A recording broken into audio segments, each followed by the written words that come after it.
Hi, everybody. Welcome. Tons to talk about today. I want to jump right into the conversation about building on Bitcoin, the reason we're all here, and how that has changed so dramatically since the foundation of Bitcoin in late 2008 and the genesis following that in early 2009. But what has changed and what does it mean to build on Bitcoin now, here in 2023, that's different than the years previous? When we take a step back in time, we've gone through three major decade-long cycles, the fourth of which we're entering right now. We take a step back to Web 1, the read cycle. In the early 90s through the beginning of the 2000s, we saw the opening of decentralized protocols, but very limited functionality, community governance, and not a lot of value accrued back to the network. However, we were brought information through websites, something we now had ownership of. Then fast forward to Web 2 or 2.0, 2.5, the right stage of those revolutions. In that mid 2000s to the early 2010s, we began to see siloed services and the rise of some of the largest technology companies to date. But a shift in governance from community towards corporations, a lot more advancement around functionality and technologies. However, all that value went back to big tech, but it brought us publishing and the ownership of a post. Fast forward to the beginning of the 2020s, and we started to see the surgence of Web3 and the own part of these revolutions, where we took a step back in time to bring us decentralized networks, those open protocols back to life, shifting back to a community governed type process, to continuing to advance and further advance, in fact, those functionalities and features in all the products and services that we like, and a dramatic shift in where value was. No longer was the value going to a corporation, no longer is the value going to nowhere. Instead, it is now going to the network's participants. And that brought a new level of ownership through tokens, whether that be digital assets, NFTs, or otherwise, of what's to come in the future. Which presents us in this great mass of building, something that we're here to talk about all day today and want to touch on from the mid 90s to today. We hear this story constantly of great companies are built in troubling times. Well, this, what you're looking at right now, is a chart of the S&P 500's performance from 99 to yesterday here in 2023 and the years that companies were founded. You can see very quickly there's great companies founded at every time, but notice on the pivot points, there are some of the greatest companies to come about in the last 30 years, some of the biggest, some of the most notable technology companies, and some of the greatest years of which companies to be built on troubling times. If you look at the right after the 2008 financial crisis, we had Bitcoin formed. Right after that, in 2009, we had the genesis block of Bitcoin and the beginning of a surge for 10 years of some of the greatest technology companies to be built, including many of those here in the Web3 space. And that all started after Bitcoin, with not only the Bitcoin layers, but also Ethereum to Cosmos, Polygon, Solana, Polkadot, Optimism, you name it, these companies were built in those times and in that rise. The stories of three eras comes from 99 to 2009. What is happening? What innovation can we create? What is that shift in Web 2? 2009 to 2019, we see the improvement of those. If anything, what is next? What do we need for technology and the internet to push forward? And then from 2020 to 2023, begins this new era, a new era of new companies and new technologies and new applications ready to be built, not just the next billion, but the next tens of billions of dollar companies to be built. Now, if we look at the ecosystem, the Bitcoin ecosystem of today, no longer is it just about Bitcoin as an asset, but instead an era of Bitcoin layers has begun. And the fact that Bitcoin itself as a network can be built on top of the read, the write, and now the ownership all has come together. With all of these different layers combined, Bitcoin itself can be activated as a network like never before. We've made a ton of progress as an ecosystem. Going back just a year ago, there were only tens of companies. Today, we're pushing over hundreds of companies. That critical infrastructure that we were needing years ago, and even as short as 2 years ago, is now here and improving. Those building blocks continually are added, and we're seeing the results of scale and flexibility. And yes, we've had setbacks. We've had a ton of negative headlines in industry redefining events. We've seen the collapse of major projects and capital. We've seen the continued debate around energy and environmental efforts. Things have slowed down. Those market caps have gone from 2 and 3 trillion back below 1 trillion for the time being. Regulation continues to be unsettled in a shifting environment for everyone. Governments continue to change their opinion on Bitcoin as an asset or Bitcoin as a network and decentralized protocols overall. But bipartisanship bills are proposed. States and countries continue to take their own stance, while at the same time projects continue to disembark from the US, but continue to arrive just as fast, which has led us to this phase change. Here in Web3, every 2.5 years, we go through a major phase change where technology improves and gets greater and takes us to the next phase of innovation, applications, and protocols, which all leads to a greater user adoption, which leads us today to the opportunity, an opportunity unlike that has ever existed, not just in Web3, but for the Bitcoin ecosystem as a whole and the user internet. The Bitcoin era has arrived. Looking at the last 2 years quickly, we had last year as the new foundations. We had the launch of Stacks mainnet. We had the beginnings or the resurgence of BNS and .BTC domains. We saw the beginnings of new forms of decentralized finance and Bitcoin NFTs, along with bridges for the first time to Bitcoin and Bitcoin as an asset. Then at the end of 2022, we saw the Stacks 2.05 upgrade that took us into the era we're in right now. An era that can't fully be quantified because so many things are happening so incredibly rapidly. Only 12 hours ago, the Alex team launched their newest bridge, bridging Stacks and Ethereum to mainnet. In the beginning of this year, in January, we saw the opening of the Origins protocol, which brought us inscriptions, now being able to tie something physically down to the Bitcoin network.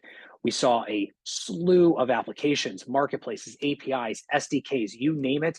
It was launched in these last few months and will continue to roll out before we see the half point of the year in June. All around, opening up the opportunity for ordinals and leading up to the Stacks 2.1 activation mainnet, which brings us the Nakamoto release and sBTC, which we currently have on testnet.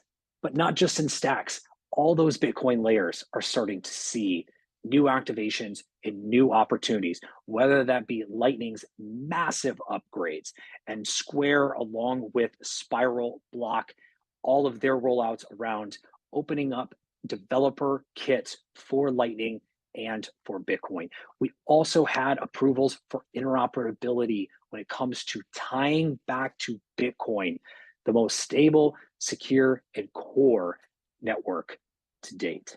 So where does that leave us? What is to come in the second half of this year and the opportunity that awaits for the Bitcoin era? We have the sBTC mainnet, the trustless two-way peg, the opportunity for subnets and continuous stacking, new types of smart contract control measures and updates. Think about swaps to rollups on Bitcoin, already currently in the works. We'll see an unlock in the second half of this year. Also, the beginning trials of artificial intelligence or AGI embedded into DeFi applications. We'll begin to see the blend of inscriptions and ordinals tied to real world assets, while we see the rise of Bitcoin native assets. We'll see bridging across multiple ecosystems, not just on assets, but also tying back to the Bitcoin network itself, that stability and security in a core that all applications are looking for. We'll also begin to see the tie-in around Ethereum and more EVM compatible networks as well, which all leads us up to the halving for Bitcoin in 2024. So right now, the Bitcoin era not only has begun, but it's about to thrive. If you're not excited about building on Bitcoin, hopefully today and the rest of the discussions that we have for you will energize you and provide that spark that you may need to build your next application on Bitcoin.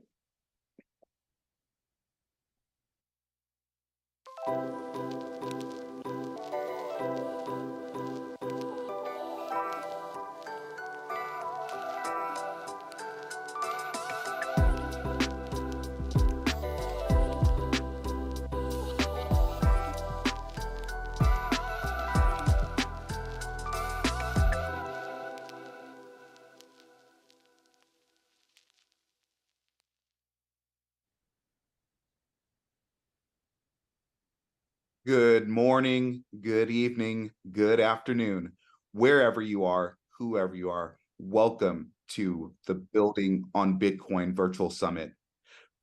Everyone, my name is Zero, and I'm from the Zero Authority DAO, built on stacks, secured by Bitcoin. Today, we have a great lineup of Bitcoin builders who are pushing us into the future of the Bitcoin economy. Banks are collapsing, Bitcoin isn't. For the next session, Kyle Ellicott, partner of the Bitcoin Frontier Fund, is going to moderate a conversation with Akshat, Vaidya, Chiente Hsu, and Caitlin Long, and they're going to give us their insights and share their thoughts on macro, the Fed, SEC, and ultimately how Bitcoin is becoming the anchor in the chaotic world that we see today. I'm going to pass it over to Kyle. Great to see everyone. Thanks for having me. Excited for this talk. Thank you so much, Zero. All right, let's ruffle some feathers, everybody. We got a lot to talk about. Throwing out a quick stat, the FDIC closed 465 banks from 2008 to 2012. Just a data point to get us all excited about what we're going to talk about today. Here we are in another moment, similar, possibly. We've got a shaky infrastructure from a financial side across the world, not just in the US, but globally. We have banks very notable, whether that be Silicon Valley Bank, that be Signature Bank. We saw notable bank closures in the beginning of 2023, which could lead us to another moment. It could not. But that said, we also have Operation Choke Point, something that is continually talked about. Not everyone may know exactly what it is, and we talk a lot about it. Caitlin, can you give us an overview of what Operation Choke Point 2.0 is and how that's really impacting this financial infrastructure that we have? Yes. Okay. Operation Choke Point is an actual Obama administration operation jointly conducted by the Department of Justice and the FDIC. Started with the payday lenders, ended up including adult entertainment, gaming, firearms manufacturers, oil and gas, those kinds of parade of politically incorrect industries. And it hit 30 different industries before it was shut down in 2017. So over about a 4-year period, give or take, under the then chairman of the FDIC, who is again now the chairman of the FDIC. The FDIC decided to politicize the banking industry, and on both sides of the political aisle, once it became publicly known, which, by the way, it happened through litigation. The bank regulators, the FDIC specifically, denied that it was happening, and it wasn't until a lawsuit got to discovery that it was proven that it was happening. And then the hammer came down on the FDIC. Now, Operation Choke Point 2.0 started in January, and unfortunately, Custodia Bank was at the beginning of it. And since then, it's crystal clear that there has been a debanking of the crypto industry, and it is now repeating and moving beyond just one industry, just like it did in 1.0. And the next industry that it's moving to, apparently, is fintech. Which has an impact on all of us. I mean, I don't think any of us would have looked back last year and said, hey, Operation Choke Point 2.0 is coming in January. Everything we know about financial, well, I might not have. Caitlin did. But Caitlin, I mean, looking back a year ago, did you see this? Is this something you saw forward, and what were you doing to prepare for this? I did not foresee that it was coming specifically in January of 2023, but the whole reason why I worked on Custodia, and even before that, helped the state of Wyoming create this new charter, was to address a problem that entrepreneurs in this space brought to the Wyoming legislature when they asked, what can Wyoming do to help this industry become, create a legal and regulatory framework to recognize it. Keep in mind, back in 2017, a single state hadn't recognized a Bitcoin or other crypto assets as property. This is basic stuff, and it had to get done in order to create a roadmap for a judge to handle a legal dispute. If you don't know what Bitcoin is under the law, that becomes an attack vector on Bitcoin. This is one of the very strong thoughts that Trace Mayer, back then, one of the OGs in Bitcoin, had, that we have to make it backwards compatible with the legal system so that judges don't become attack vectors on our stack. And the Wyoming got that started. But entrepreneurs back then were saying the biggest issue they were having was that they were losing their bank accounts. And we see that in the winters. We saw it in 2013, 2014, back when, this is when Coinbase really made its name. It was competing alongside BitPay and some others back then that don't exist today for leadership in the exchange world. And why is it that Coinbase became what it is today? It's because it had durable banking relationships and others did not. And so the punchline, unfortunately, is that I always knew this was an attack vector. Ryan Selkis at Messari has been saying this for a while, that the single point of failure in the industry is the US dollar banking on and off ramps. And I think he's right. I've been saying he's right. So that's why I rolled up my sleeves and took on what is actually a much harder problem, banking, than dealing in the securities issue, which a lot of others are dealing with. Absolutely, that's a problem too. But I always knew Ryan was right, that the moment they brought back Operation Choke Point, that this industry, this single point of failure issue, was going to become a problem. Now, does Bitcoin itself give a damn about banking? No. And that's one of the greatest things about it. And, obviously a lot of activity is going to be offshore. And so obviously they can't kill Bitcoin, but they certainly can harm adoption by shutting off the on-off ramps. Right. And also potentially the development, right, of some of these new applications, coming after the world of fintech, for instance. That's a big market, on the venture side, a big market on the development side, a big market on the usability side as well, which could change a lot for all of us, both as developers and users. as well. Chiente, a question for you similarly. I mean, I know like Caitlin, you probably saw something like this coming. You have a background in traditional finance, now in the industry of Web3. Knowing that this could be a potential, what led you to double down on Alex, on the massive amounts of upgrades that Alex has had, including congratulations on the launch of your bridge mainnet today, knowing that this was a problem? What led you and the team to double down as a developer in this?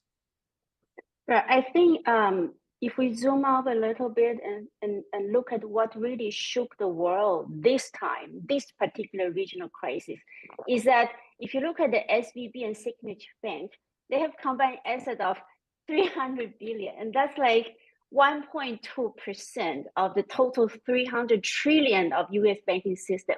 But yet, the banking system is so fragile that, it could lead to a systemic risk. And if FDIC this time did not pay off this uninsured, deposit, I think that's really the question that we have been asking ourselves, that the banking system is so fragile. Now, to be clear, I think Caitlin and then Akshat would agree with me that, SVB and Signature Bank, they are really the victim of these rapid deposit withdrawals.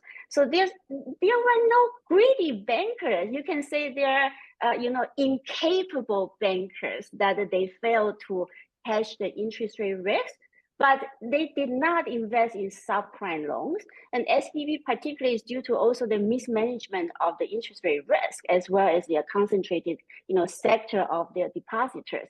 And we all thought, we came from traditional finance, and we were there first-hand in 2007, 2008, right? We thought that the 2010 Dodd-Frank Act fixed all that, right? It's supposed to prevent systemic risk and to ban Wall Street bailout.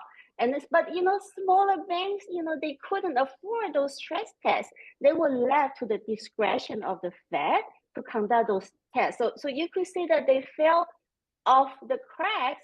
But if you look at the other side of the pond, the UK, because of Dodd-Frank, they had to post a margin on rather low risk interest rate swaps, and that led to the pension fund crisis there. So I really think that at the heart of this problem, and I think we are all builders here, and that's what we believe in, is that after every crisis, we end up with a spider web of regulations across the globe. You know what? Some of them are even contradictory, right, to each other. So the wishful thinking is that after every crisis, we will learn, right? We will do better. Right. But we forget that really after every new set of regulation, they become the catalyst of the next crisis. And that's what we have seen this time. And also, I also want to take a more neutral tone, right? The Fed is really an interesting animal. And I really salute to Caitlin here to fight against this beast. But, more neutrally, every single crisis, Fed is given more power, right? And then this Fed has very, very opaque objective, so-called dual mandate, right? It promote growth to control inflation. Look at New Zealand. It's very clear. The single mandate of New Zealand Central Bank is to keep the inflation between 2.5% to 3%. I think that's much, much better.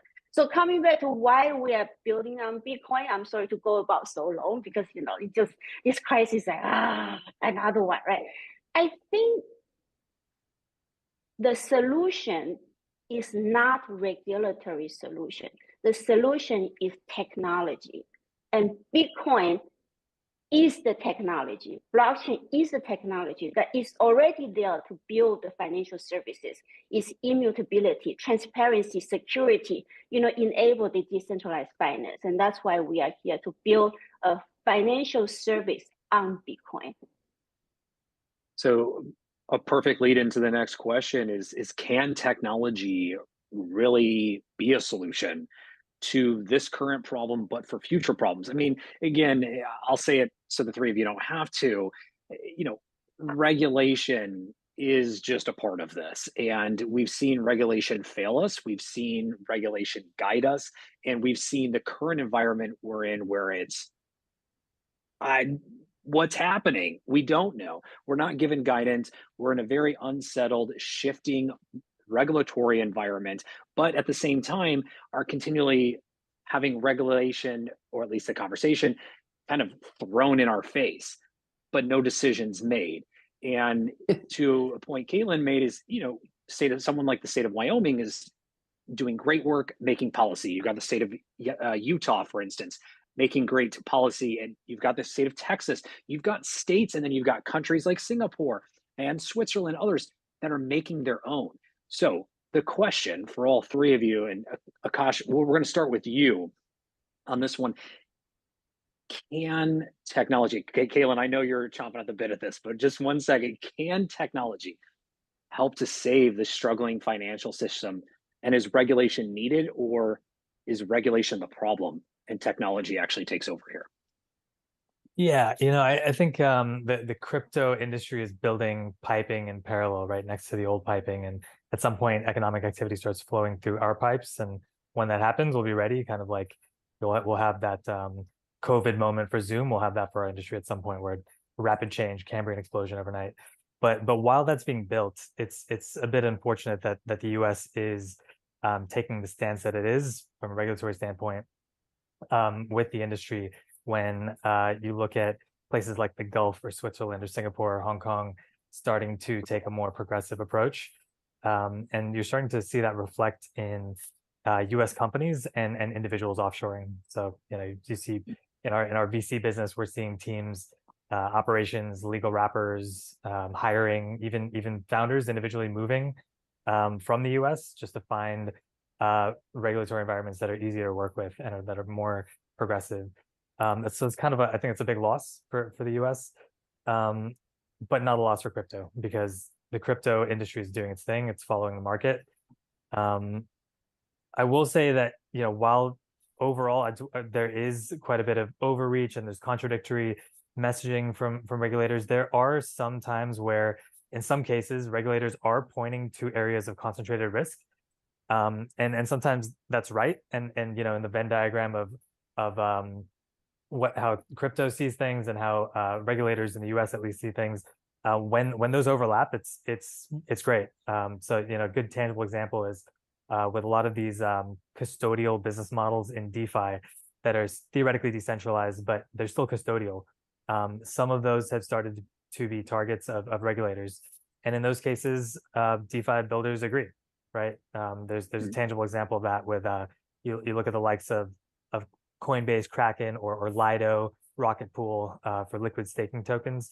There are projects out there that are trying to fix what regulators have rightfully pointed out, that these are custodial businesses. So I guess just a kind of long story short, just kind of pointing to the fact that there are areas where they overlap, and we just need more consistent guidance from regulators that reflects more of that and less of the hodgepodge of contradictory stuff we've seen in the past. Yeah, and how does that affect you on the venture side? And when we look at venture capital, I mean, is this affecting the way that you and your team are looking at doing investments here in the US, or just in the industry in general, with again, unsettled, shifting, constantly unknown regulatory environment? Yeah, you're just seeing founders of early stage projects shifting entirely to more friendly environments. There are a lot of teams out there that are moving their IP and their people, hiring developers in Crypto Valley in Switzerland or Singapore or elsewhere, where they can actually do their business.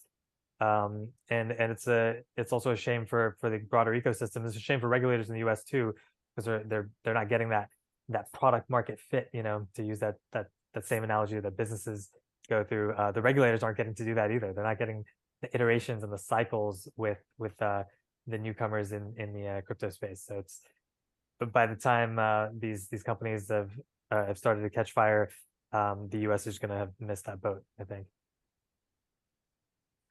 Galen, I'm gonna unleash you as we're here at Bitcoin Unleashed. I'm gonna unleash you back to the question originally. Can technology be a solution, and does it need regulation to work with it, or is regulation the problem as well?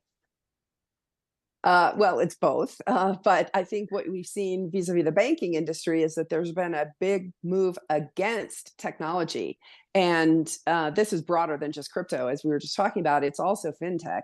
There have been, if you go back, the regulators were signaling last fall that they were going to be moving against fintech. So that's not a complete surprise. What was a surprise was how much they moved against crypto, and it happened over the holiday break. So the first sign of it was on January 3rd, when the three federal banking agencies, again, not the SEC, the banking agencies were leading this. That's where the real problem was always going to be, in my view. And they came out and said, essentially, open, public, permissionless blockchains are too risky. Actually, it wasn't specifically that. Here's what they said. They said open, public, and or decentralized protocols. Hello, what is TCP/IP? What is HTTP? I mean, if you really read what they said, literally, they banned the banks from using the internet. Okay, but at first I thought, okay, well, this is just lawyers who don't know anything about technology writing policy without the tech people at the table. And as time went on, as I saw what they were doing to some of the banks and the fintechs. And frankly, we all read there was a Wall Street Journal article, maybe all of us didn't read it, but I was really interested in what happened over the Silicon Valley Bank weekend. Actually, the Thursday night before it was taken over on Friday by the FDIC, they actually were trying to get the Fed to do something to run a trade after the wire room had closed at 4 p.m. Eastern. And the Fed said they couldn't do it because they had to run a test trade. I mean, my gosh, you know, that tells you how bad that back-end technology is. And trust me, I'm very familiar with that because we've had to build, and there's a lot that I can go into here, but we won't go into it. But here's the point. The fintechs got so far ahead, and crypto, especially with stable coins, got even farther ahead of the Fed. And I think it scared the bank regulators. And they watched as as something they didn't anticipate, which they should have. One of the things that the bank regulators had been doing stress tests for on liquidity was a 35% withdrawal, sudden withdrawal of deposits. That was considered the worst case. Well, heck, with Silicon Valley Bank, it was 25% within the span of a few hours.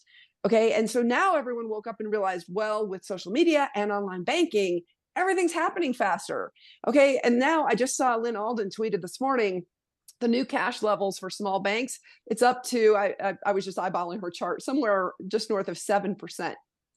7% cash levels when you might have a 25% withdrawal in the span of a few hours. We got a major issue, folks. Houston, we have a problem. And by the way, the large banks, the perception is that they're so much better off. They're not. Their cash levels are only about 10%. Okay, so in a world where money can move that fast, and the back end technology rails are so antiquated, of course, building a parallel system makes sense. And it is fun. Back to your question about technology, it is fun to see this industry just go build without permission, because we all know, every one of us knows that anyone can download the Lightning Network on their phones and start actually transacting in fiat currencies, including the US dollar, without permission. Anywhere in the world, all 8 billion people in the world can do that now. It's only a question of how fast and how easy all of you engineers make the user interface. But it's code, folks. The regulators can't stop it. And I think what they're trying to do, again, back to this whole January 3rd thing, where they really tried to push the banks away from using the internet. Now I'm not so sure. In retrospect, maybe that's exactly what they were trying to do, push us back to an analog world. And which is shocking and breathtaking for, again, what I talked about in my talk just before we all joined. I mean, we've gone through these great innovation cycles for the last 30, almost 40 years now, to then all of a sudden rip it out is kind of questionable, but also a little sad and depressing that we've had such great. But we're just going to go around them. Yeah, exactly. I would say you took the words right out of my mouth. So there we go. So we're going to go around them. That said, how do we begin to step away from the traditional finance world, just to give us a encompassing term, and into technology-driven solutions like Bitcoin. We're here talking about building on Bitcoin. We're here talking about decentralized systems. It's great to talk about it, but how do we actually begin that migration? Chiente, let's start over with you. Sure. And then if I may follow up the discussion you just had with Kate and Akshat, is I think US is in a very unfortunate regime that, by the way, laws should be passed by Congress. And FDI and CFTC and SEC is supposed to implement those laws. So they should be the one who implement those laws. They are not the one who write the laws. But we are very unfortunate. We have these two very, big figures in the sense that more ambitious than their mandate and coming out there and just punching us left and right. So that's just my take about the current regulatory environment. Let's come back, and it's really not commercial, but just look at Alex, right? Alex is a decentralized exchange. It's completely decentralized and everybody can access it as long as you have internet. It's very, very transparent. It doesn't need clearing houses. I mean, think about the clearing houses. Why do we need a clearing house there? Because the transaction or settlement of, let's say, equity at the moment in traditional finance is T+5 days, right? I mean, within these 5 days, there's so much risk being warehoused in the system that you need to throw all the regulation, all different, intermediary in order to make it safe. Whereas if you come to like Uniswap or Alex, you don't need clearing houses. There's just be taken out. You don't need that. It's just much more efficient. The settlement on Bitcoin, people laugh about it, but it's T+10 minutes compared with T+5 days, right? And second is that, if we come back to the traditional bank lend borrow, you have other type, right? Again, completely decentralized and, give you lend borrow these kind of services. So that's why we are here. We think that technology is just here for us to build a much, much, much safer financial service for everybody. Akshat, similar question to you. How do we begin this transition? How do we step away from traditional DeFi, TradFi? How do we step away from that into a technology-driven world, including that of Bitcoin? Yeah. I mean, I'll tell you how Maelstrom is approaching things. We're the family office of Arthur Hayes, Bitcoin OG, founder of BitMEX.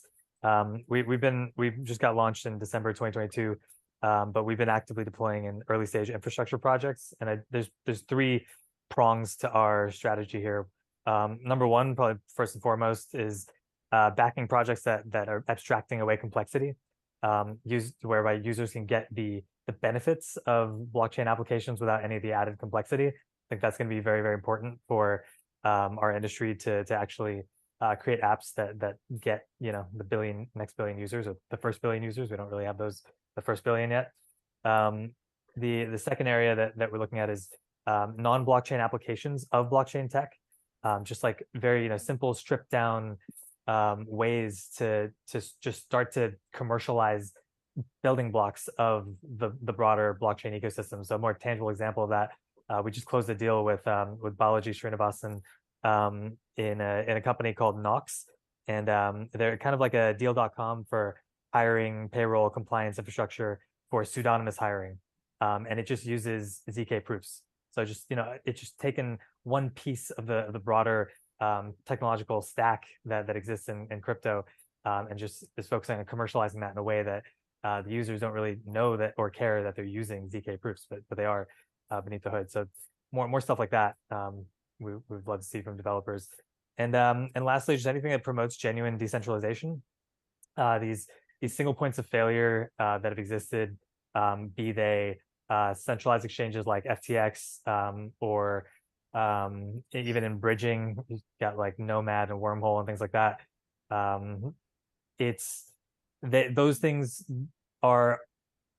they're stepping stones, and they blow up because they're not really the final product, and we need to get closer to the final product, which is genuinely decentralized elimination of all single points of failure in these systems, so that when we get our, I use this analogy of Zoom having its COVID remote work moment. When that moment comes and the Cambrian explosion happens and and all of a sudden everyone's looking for an alternative system, we're ready to go. So I think when it comes, it'll come, but we just have to be ready with the tech stack.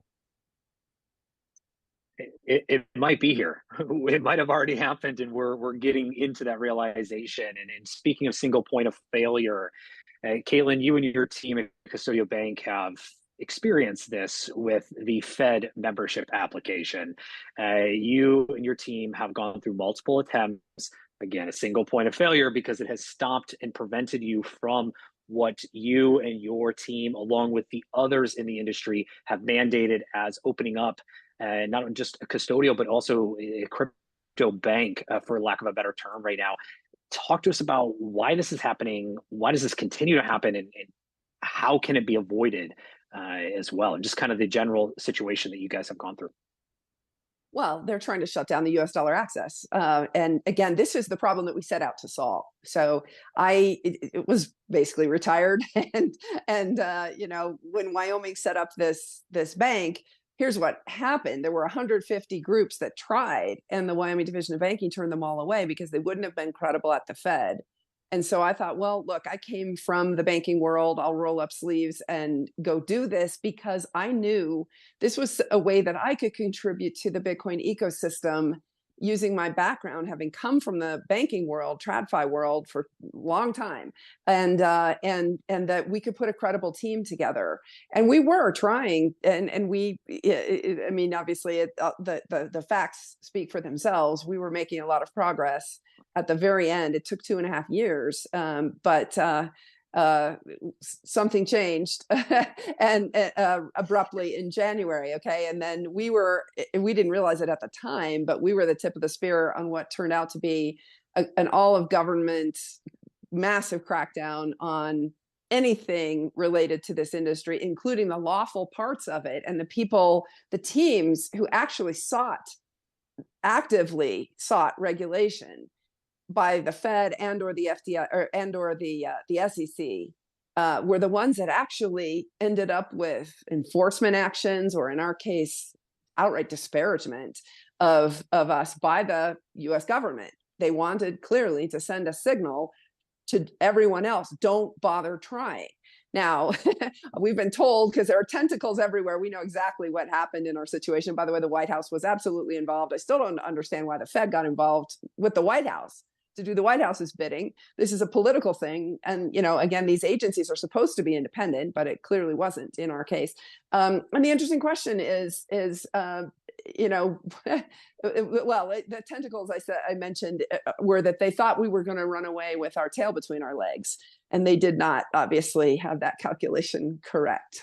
But nonetheless, where we are now, obviously not moving forward with Fed membership because the Fed slammed the door. The question then becomes, what's next for Custodia? I'm a Bitcoiner first by far, and we have the Wyoming bank charter that can do business in most US states, not all. We will obviously have to be specific about that at some point in the future.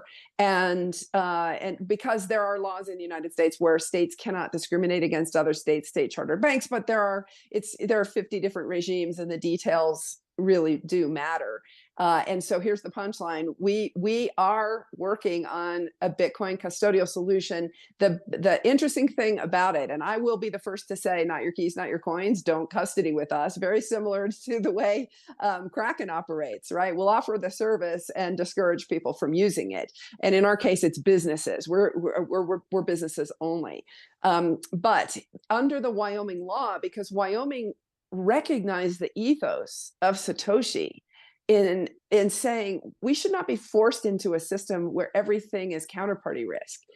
Fiat currencies are issued by a counterparty that might fail. They're called governments. Bitcoin is beautiful for many reasons, one of which is it has no issuer. And there is therefore no counterparty risk. And we don't want financial institutions to have to become counterparties, just like the traditional banking world works and just like the traditional securities world works. And so under Wyoming law, there is what is effectively this. It is the same law actually, as it's called bailment. Same law as valet parking for your car or valet or a coat check. You legally do not turn over title to your Bitcoin to the Wyoming special purpose depository institution like Custodia if you choose a bailment structure. Ergo, all your bank is a money warehouse that's providing safekeeping services. We've gone back to what banks should be, which is simply money warehouses in the state of Wyoming, and it's only available in the state of Wyoming. Again, it's a nod to the ethos of Bitcoin. There's no reason why you should be forced into a counterparty relationship, a counterparty credit relationship, which is exactly what happens in the traditional world. Caitlin, thank you very much. Fight on.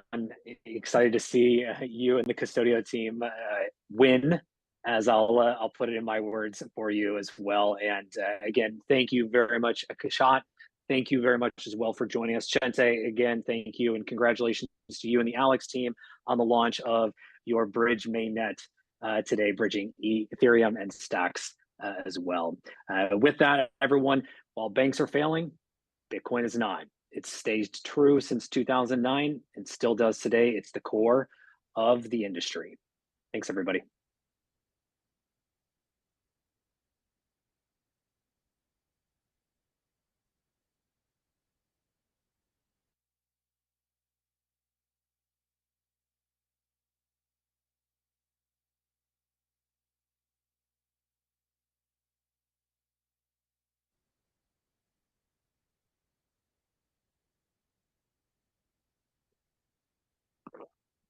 Hey, everyone.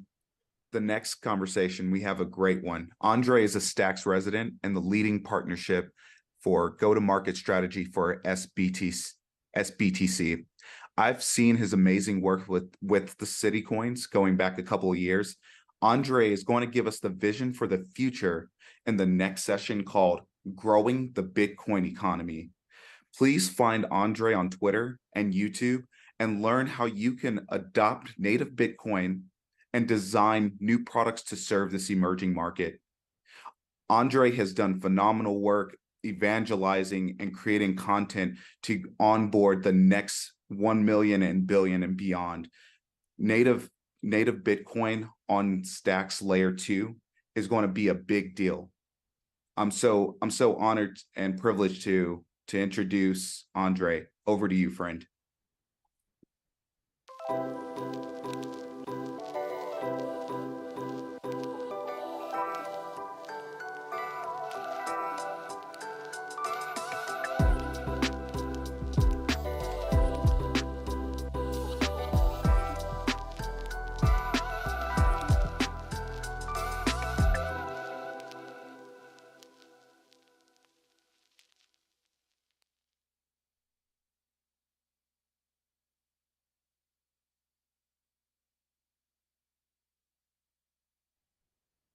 Hello, everybody. It is wonderful to be here today. Thank you all for tuning in to Bitcoin Unleashed Builders Edition. My name is Andre Serrano. I am the sBTC resident at the Stacks Foundation. I also lead the go-to-market working group, which is an ecosystem-wide collaboration focused on driving adoption and new use cases for sBTC.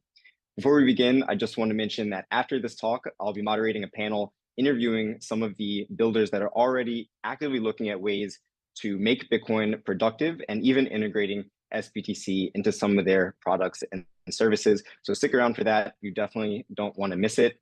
For my talk, I'll be talking about growing the Bitcoin economy, and hopefully you all can see my screen right now. To begin, I would like to start off by bringing us back to the original mission of Bitcoin that brought me into the space and likely so many others. And after that, I'll also be sharing a few more details about how I think about the market opportunity for a Bitcoin-backed asset like sBTC. So to begin, Bitcoin provides ownership over your financial data. At its most basic level, Bitcoin allows you to send and receive money without needing a central authority to validate and process transactions. This means that you don't have to rely on any bank or financial institution to manage your money, and you don't have to worry about any excessive fees or limitations. And importantly, Nobody can be excluded from the protocol on the basis of their background. Bitcoin is for everybody. Bitcoin is fundamentally an optimistic bet on the future. It's a chance to rebuild our financial system on a solid foundation through a system that is more secure, more resilient, more transparent, and more efficient than legacy central banking. And it's for those reasons that, to me, Bitcoin is hope. It represents economic freedom and self-sovereignty for millions of people around the world through a currency that can't be devalued or confiscated. It is the perfect asset to build a thriving economy for the decentralized web. Now, next, I'd like to talk a little bit about how we got here to help us understand where we're going in the future. So some notes on Bitcoin history. In 2008, the Bitcoin white paper was published and the Genesis block was mined shortly thereafter. By 2013, we started to see the first projects emerging on Bitcoin. Mastercoin is a great example of one of the early projects that launched on Bitcoin. And in general, there was a lot of experimentation during this time as people had really bold visions about what Bitcoin would become in the future. And then by 2018, something peculiar happened where Bitcoin really adopted this narrative of digital gold. And it was kind of around this time where we actually started seeing many of the builders in the ecosystem going to work on other chains that were potentially easier to build on, and those ecosystems maybe a little bit more open to new types of experimentation. And so Bitcoin kind of adopted this narrative of this portfolio hedge asset that you can add to your portfolio to outpace inflation. And while those things are true, the issue with it, from my perspective, is that it fails to realize the full potential of Bitcoin. But that is why I'm excited, because as of 2023, I believe that we're at the start of a new era for Bitcoin, one of a thriving Bitcoin economy. Through protocols like Ordinals, Stacks, and sBTC, innovation is coming back to Bitcoin. The Bitcoin builders culture is starting to be reinvigorated. And Bitcoin is well positioned to serve as the foundational base layer to build programmable applications for the decentralized web. And we know that Bitcoin is well suited for this because it is the most available and secure settlement layer. Last year, Bitcoin settled $15 trillion in economic value and surpassed over $100 trillion in lifetime cumulative total transaction volume, with 100% uptime over the past 10 years. And it's really been the unrelenting ethos of the Bitcoin ecosystem towards prioritizing simplicity and decentralization that has really contributed to these successes. So the key question becomes, how can we bring DeFi to Bitcoin? And you can probably guess where I'm going with this. sBTC is a Bitcoin-backed programmable asset that will allow you to put your Bitcoin to work in a secure and decentralized way. Here's how that works in practice. A user would send native Bitcoin to the sBTC protocol. Stacks nodes, which have visibility into Bitcoin blocks, would detect that transaction has occurred and mint sBTC on a 1-to-1 ratio on the Stacks network. And once that sBTC is minted, it is freely available to use in Web3, in DeFi, NFTs, and other sorts of decentralized applications. Another key quality is that once it's minted, it's secured by 100% of Bitcoin's hash power, thanks to the Nakamoto consensus rules that will be launching at the same time. So you receive Bitcoin programmability with the economic security of the Bitcoin base layer. Here are some of the advantages of using sBTC in DeFi. First of all, it is more transparent. So the underlying collateral and outstanding claims in the system would always be publicly verifiable on chain. Anyone can audit the level of risk that's in the system at all times. It is permissionless. So there are no centralized gatekeepers or authority, and nobody can be denied access from the protocol on the basis of their background alone. There is no central custodian, which means that users are not incurring counterparty risk. This is very important. You can verify that there has been no rehypothecation of assets that led to many of the CeFi failures from last year. and you'll likely receive better terms. So we're able to offer 10 times cheaper services because the system is fully automated. There's no wrapping or unwrapping fees, which will likely lead to more competitive and better loan terms for the end user. So how big is this opportunity really? I'd like to start by offering some market comps. So today, the DeFi market cap on Ethereum is currently valued at approximately $52 billion. There's been a ton of growth in this market, especially over the past 3 years since DeFi summer in 2020, and a lot of really great innovation happening in general. And that currently sits at just under around 25% of the total market cap of Ethereum. But compare this to Bitcoin, which is the largest, most liquid, most publicly recognizable public blockchain that exists today with a $540 billion market cap. And yet it has a really tiny realized app value. And that's largely due to the fact that over the past 5 years, it has been contrarian to be building on Bitcoin. But it also means that builders that can come in and unlock Bitcoin's liquidity have a significant opportunity to be early in this market where there isn't a lot of competition and there's kind of a blue ocean of the types of businesses that you can build in this area. And so we've been talking a lot about the Bitcoin economy. And I thought it would be helpful to visualize exactly what we mean when we're talking about this. So mapping the Bitcoin layers stack. To start, you have Bitcoin at the base layer. This is the foundational bedrock and immutable source of trust for the ecosystem. And then you have the payments layer. So Lightning is scaling Bitcoin through low fees and higher throughput. And then you have the smart contracts layer. You have protocols like Stacks, which power sBTC, and you also have protocols like RSK. And each of these ecosystems has an apps and services layer which has a lot of experimentation and innovation happening right now. I won't go into detail on all of these today, but I would like to focus on a few. So there's been a lot of really interesting use cases that are being built around sBTC.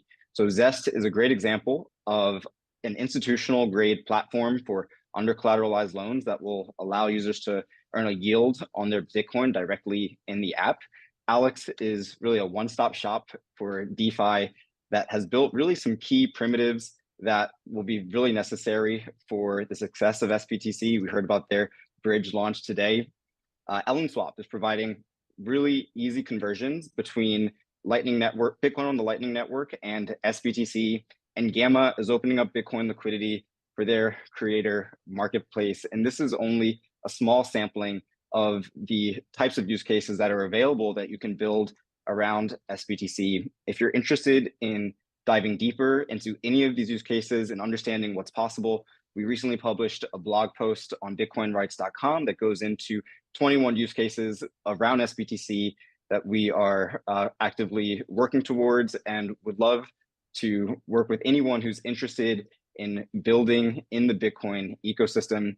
And if there's one thing that I want to leave you all with, it's that together we can build the Bitcoin economy. It's really going to take all of us, all of the speakers that are on the call today, everyone that's in the audience. So if you're interested in building on Bitcoin and you feel moved by the Bitcoin mission, make sure to get in touch. You can follow along with weekly sBTC updates by going to bitcoinrights.com. You can also follow me on Twitter at Andre R. Serrano.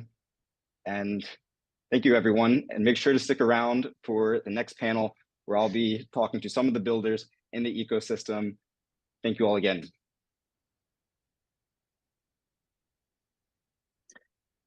Thank you so much, Andre. And absolutely, let's build the Bitcoin economy together. Now, let's welcome back Andre and an outstanding panel of guests to talk more in depth about sBTC, the two-way trustless peg with unlimited possibilities, as we just saw its testnet released and its mainnet due to come out later this year. Andre, back to you. Awesome. Thanks so much, Kyle.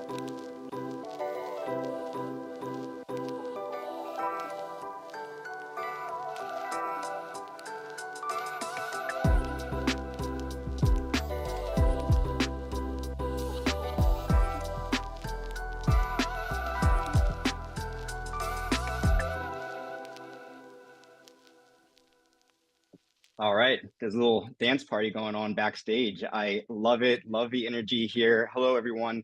Thank you all for tuning in again. Hopefully you were able to catch the last talk. We're going to be going into more detail on many of these topics, and I'm joined here by really an exceptional group of builders in the ecosystem that are going to help us break down these topics in a little bit more detail. So first, I'm joined here by Mark Hendrickson, the product lead at Hiro Wallet, Tycho Onnasch, who is the co-founder of Zest Protocol, and Chiente Hsu, who is the CEO of Alex.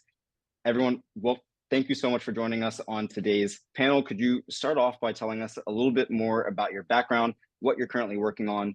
Mark, I'd love it if we could start with you. Yeah, sure.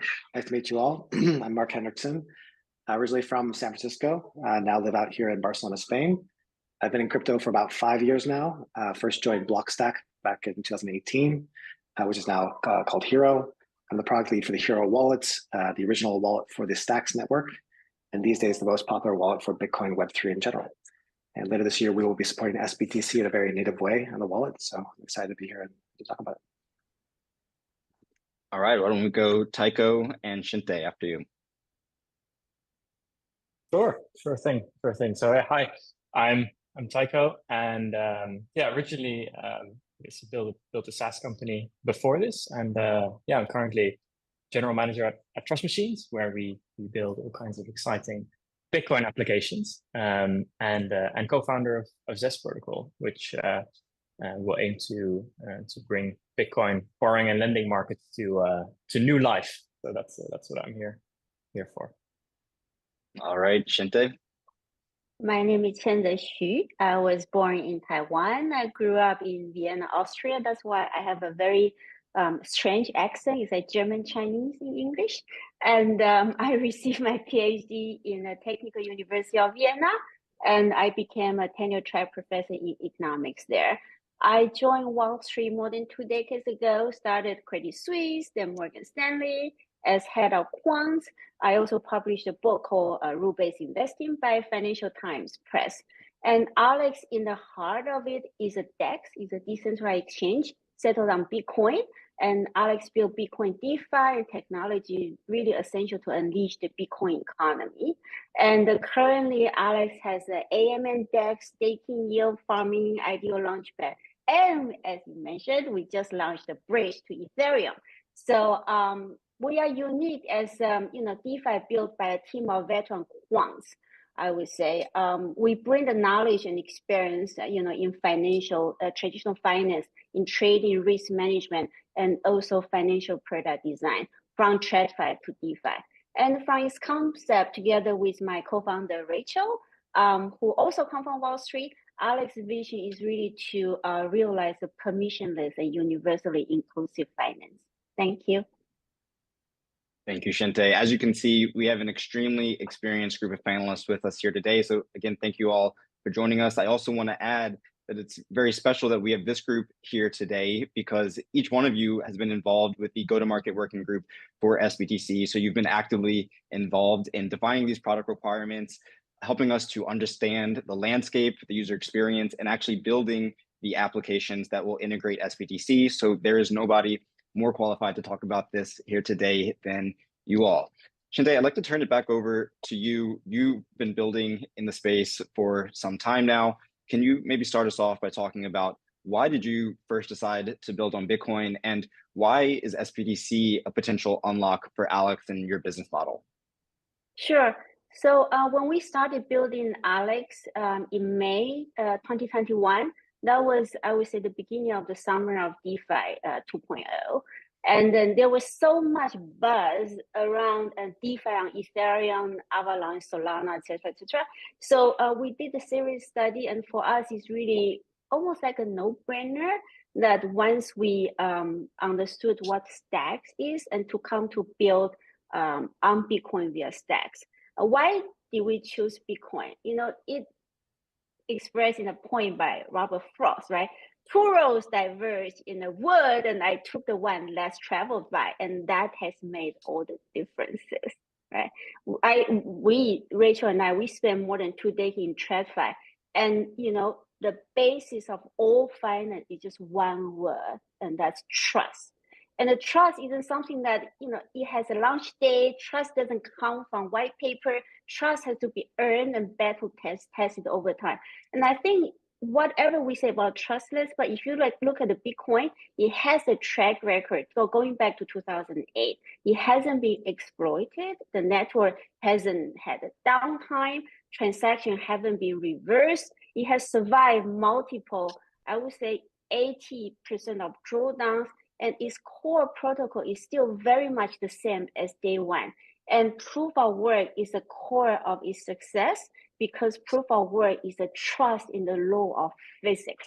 It anchors Bitcoin to the physical realm, and that's why I believe that DeFi do need Bitcoin, because trust and security are paramount for a mass adoption. And sBTC, and I call it Sugar BTC, it unlocks for DeFi or Alex the potential of billions in Bitcoin capital coming to Bitcoin layer, like stacks, right? In order to become productive capital, and we need sBTC. It's the most decentralized, trust minimized, and liquid representation of Bitcoin on smart contract layer. And as user enter and exit sBTC position in favor of, for example, stable coins or others, Alex will continue to grow into, I would say, Uniswap of Bitcoin. Awesome. Yeah, I love that. Proof of work is trust in the law of physics. It's such a succinct way to talk about some of the value of Bitcoin. Mark, I want to turn it over to you just to see if you have anything to add to that, and also maybe what is specific about the Stacks network that enables products like sBTC to be successful? Yeah, well, I think I agree with Chiente's sort of assessment, right? Bitcoin's really the fairest place to build on. If we're building a sort of future built on for Web3 in general, Bitcoin should be the foundation.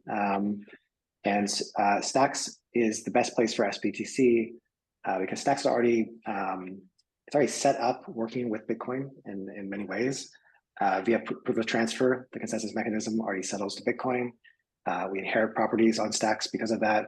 In Clarity smart contracts on Stacks, you can already do sort of read operations against the Bitcoin blockchain, which allows a number of things for developers that isn't possible elsewhere in a trustless manner.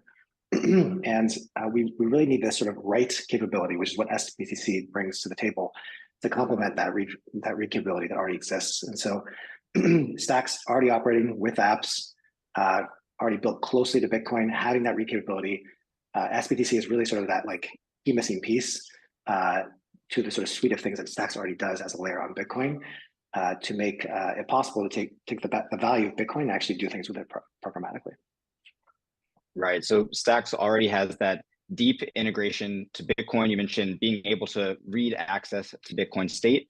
sBTC is really that missing piece to actually be able to write smart contracts that actually settle to the Bitcoin blockchain. Now, Tycho, sBTC isn't the first Bitcoin-backed asset to launch in the marketplace. I know in building Zest protocol, you've done a lot of research around the landscape to figure out where would be the best place to build your company. And so can you talk a little bit about how does sBTC compare to other alternatives that are in the market today? And is there anything that we can learn from prior attempts at this?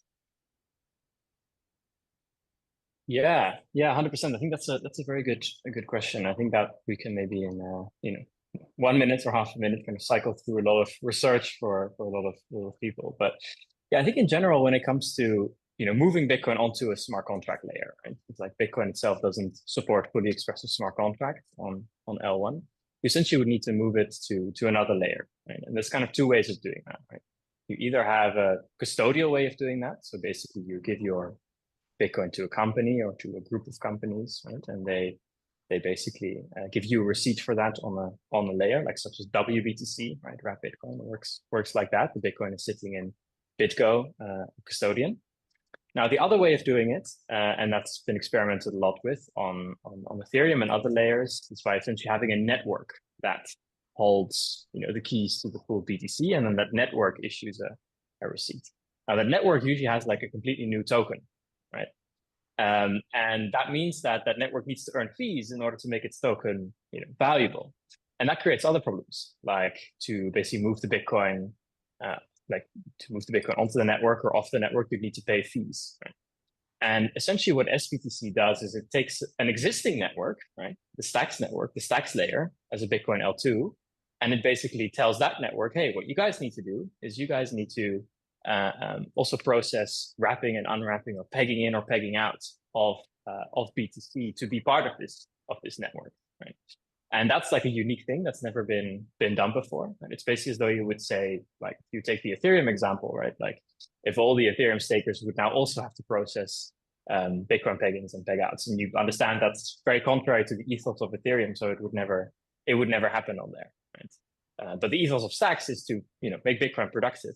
So this is the largest network which can enable such a non-custodial Bitcoin to exist, and that's going to be super exciting.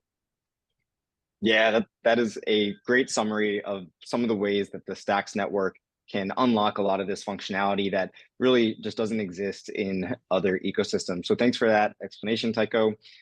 Now, building disruptive software is not easy. We know that, right? And so I'd like to talk a little bit about some of the challenges. What challenges do we still face as an ecosystem to make sBTC work well? Mark, maybe I'll start with you first for this question.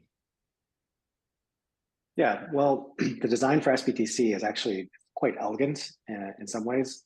It just takes one Bitcoin transaction to peg in or wrap and another one to peg out or unwrap. All the same, because it is Bitcoin, if you want to peg in, that will take you at least 10 minutes on average. So you're waiting for an initial transaction to go through before you can actually do something in the form of sBTC on the Stacks network. At the wallet, the Hiro wallet, we think a lot about how do you get people to value as fast as possible. We want people within seconds, if not milliseconds, to get an NFT or to invest in a DeFi protocol or whatever it is they want to do with Stacks using smart contracts.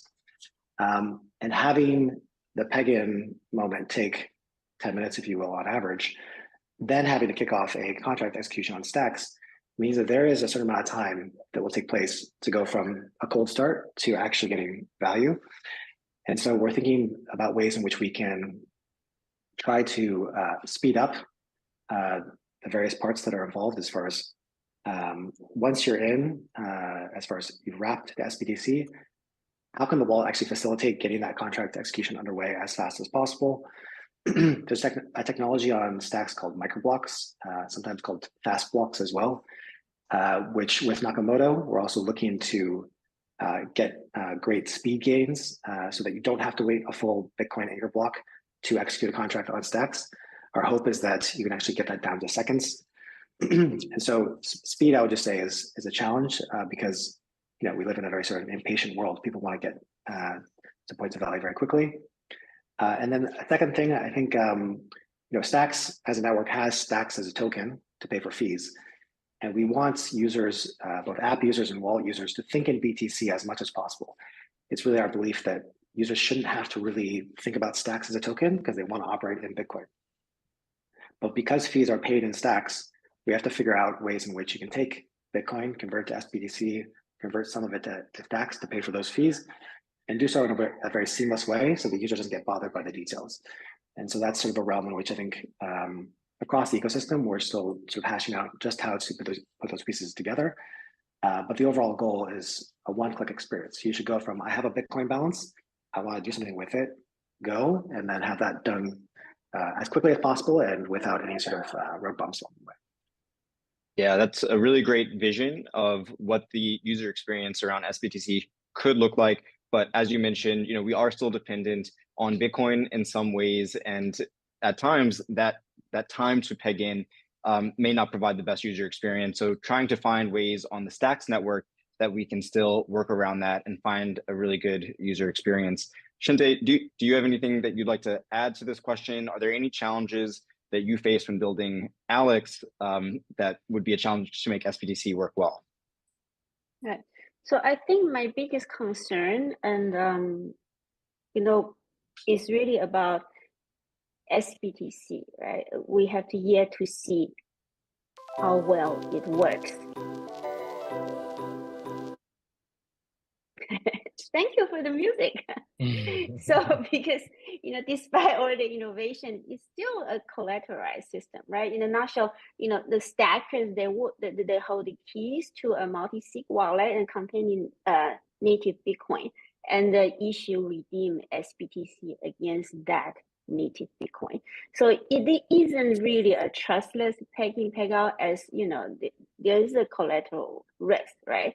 So as a community of stackers, they can, with a threshold vote, I think Tycho is an expert in this, of a 70%, and take that BTC collateral, although doing so would also mean that, self-destruction of that network.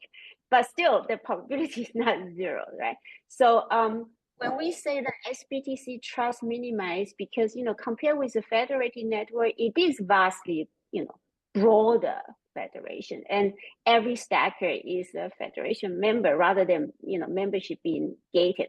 However, is it distinct enough, right, from other semi non-custodial wrap Bitcoin, like for example TBTC, to trigger widespread adoption? So my gut feeling is that on its own it's not, but if you are an outsider to stack and you don't know stacks, it isn't like likely the word trust minimize will convince you until there is a considerable social proof. So I think that's really what we all have to work on in builders in this ecosystem and community members. Rightly so, going back to what Mark just said, mass adoption will be triggered when stack is, as fast as Ethereum or Solana, but secured by Bitcoin. I think that ultimately will be, the trigger for mass adoption. That's a vision that I'm bullish on and would like to see. To me, the future, feels inevitable as an investment thesis. It's just a question, of the timing and how we all, the builder here, execute it. Yeah, thank you both for providing visibility into those. I think it's really important that we can have transparency around what these challenges are, so that we can collectively work towards resolving them. And grateful to have all of you in the go-to-market group working through all of these topics as we speak. I'd like to bring the conversation back to a few more of the use cases, specifically around sBTC. Tycho, you just this week, you were able to start releasing early access to Zest to give a little bit more visibility into what you've been working on behind the scenes over there. Can you give a step-by-step breakdown of how Zest will utilize sBTC?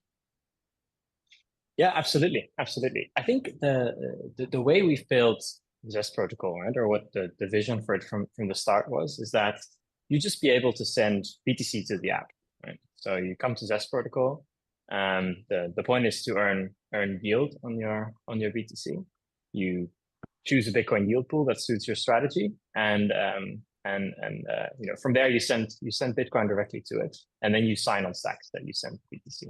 Right? And essentially what then happens under the hood, right, is that BTC is like pegged into sBTC. It's held into a pool on stacks. Whenever a borrower comes along, the sBTC gets pegged out and moves back to BTC.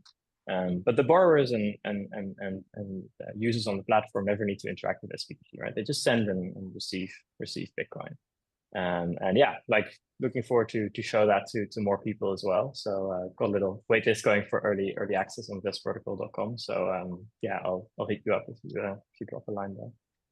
Yeah, I love that. Really focused around making the peg-in process as easy as possible and abstracting away as much of the technical complexity as possible to be able to provide really a Bitcoin native user experience. Speaking of user experience, Mark, I know you started to touch on this earlier from a wallet perspective, but so much of providing a good UX comes from the user's interaction with the wallet. So is there anything else that you're looking at from that lens to be able to provide a good user experience when users are going to Zest or going to Alex, of how they actually interact with the protocol? Yeah, well, we view the Hiro wallet as responsible for wrapping and unwrapping for the users and for apps. Apps shouldn't have to deal with getting their users sBTC. We're really there to help you get Bitcoin into the Hiro wallet, do a simple swap with a swap interface like you'd see across various apps like Alex, to go from BTC to sBTC. The wallet will take care of the specially formed Bitcoin transaction to do that, or going back from sBTC to Bitcoin. And if there's any sort of details along the way as far as that process, we want to be able to take care of that and basically handle that in a very sort of concise way. On top of that, we don't want users just to come in and say, okay, I got to put Bitcoin in, I got to convert it to sBTC, and then I can do stuff with it. As we don't want users to think about stacks, like I was saying before, and we also don't want users to think about sBTC more than they have to think about sBTC. And so we're also thinking through ways in which you can go straight to an app. Let's say it's Gamma and you want to buy an NFT. You can find the NFT you're looking for and hit purchase in Bitcoin. And you can actually initiate the entire contract execution process on a stack side by putting Bitcoin in. And so you should be able just to deposit Bitcoin, and then the wallet will automatically swap that Bitcoin to sBTC and then automatically execute the relevant contract for you. And so that's sort of like a more advanced sort of sequential transaction handling capability that the wallet will take on that we think is necessary to really provide a very cohesive experience around sBTC. And of course, the technical details will create various edge cases that we have to be careful about. We have to be very transparent to the user that we're not misrepresenting things that are sBTC as actual Bitcoin, right? But at the same time, we want to smooth things over and sort of keep users from thinking about things that they don't actually want to think about. Right. So the keys here, really reducing the number of steps for the user, being able to display things in a very concise way, and many of the actions actually happening in the backend. So they're kind of abstracted away from the user. So thanks a lot for that overview, Mark. Chiente, going back to some of your experience building Alex, I know you've been working on Bitcoin DeFi for a while now. Are there any other lessons that you've gained over the past 2 years that you think that we should be applying to the sBTC launch? Yeah, I think that's an excellent question. I think all of us, the builders here in this ecosystem, have to, sit down for a moment and think hard about it when you want to incorporate sBTC, right? What we have learned about Bitcoin DeFi is that, protocols and ecosystem need to focus, I would say, even less about, the cute features they offer, but more about the benefit for the users. Devs and blockchain builders, they love to discuss the technical details. That's important, but often it becomes an echo chamber. I think most users, they really just want to know what's in it for me. And with the sBTC launch, we need to move from how more so to who are our target users and why, right? Why should they pack into sBTC? The Bitcoin community, we all know is extremely skeptical of anything that's not Bitcoin. So a trust minimized solution is hard to sell. So who are your target of this sBTC? The other extreme is that, close to 5 billion wrapped Bitcoin on Ethereum, right? If you use WBTC, you're likely quite comfortable with custodial risk. And then that's the ecosystem of Ethereum, the liquidity, the numerous protocols for borrow land, DEX, etc. So that's the attraction. So how can we compete with that? That's very, very important. But I think, Red BTC is less than 1% of Bitcoin market cap. If sBTC can unlock another 1%, not really replace, but another 1%, that alone is already a game changer for stacks layer. The selling point cannot be stacking yield alone. It's one thing when stacking yield, stack yield BTC itself, it can be valued as a Bitcoin bond annuity. People like to talk about that. But there's another thing when or if Bitcoin miner themselves start mining stacks. So Bitcoin miner can just my stacks when gas fee and no BTC commit to whatever it is, right? When also, we also have to think about the censoring of that we talked about last time in the SIP meeting that Hiro every week hosted. So shout out to Hiro, right? About those censoring that any other miners bid. So yes, the stacks chain inherits all the security, but the yield will dry up. So I think Mark showed the data last time to us that the data shows that user come to stacks for what? Stacking yield, BNS to buy .btc domain, NFT on Gamma and other NFT markets, and Bitcoin DeFi, Alex, Arcadico. But as an ecosystem, again, we need to extend the list of reasons, why sBTC. Absolutely. Well, thank you for that. I think having that user-centric approach is going to be really key, and that focus on who our users are and what are their needs is really important. I'm getting cues that it's time to wrap up the panel. So I want to give maybe everyone a chance to say like one final word. If you have anything else that you want the audience to know, feel free to get it in now. I guess, Mark, why don't we go with you for this first? Yeah, I think I just say that as we work out a lot of these user experience details for sBTC over the coming months, if you're working on an application that you want to ingest sBTC, please reach out to us so we can talk through your particular needs. So you can find us on Twitter at Hiro Wallet, that's Hiro with an I, and just send us a DM. We'll set some time and we can walk through the UI that we're planning and talk about modifications for your needs. Awesome, thank you, Mark. Tycho, what about you? Yeah, absolutely. I can be super brief, but yeah, if anyone, I think for one wants to learn more about how to build directly with Bitcoin in an application, then definitely reach out. We want to help as much as we can. And then as well, like if you're interested in earning a Bitcoin yield, then that would be a good thing as well to just drop a line about that, and we can have a chat. Awesome. And Chiente, last word from you.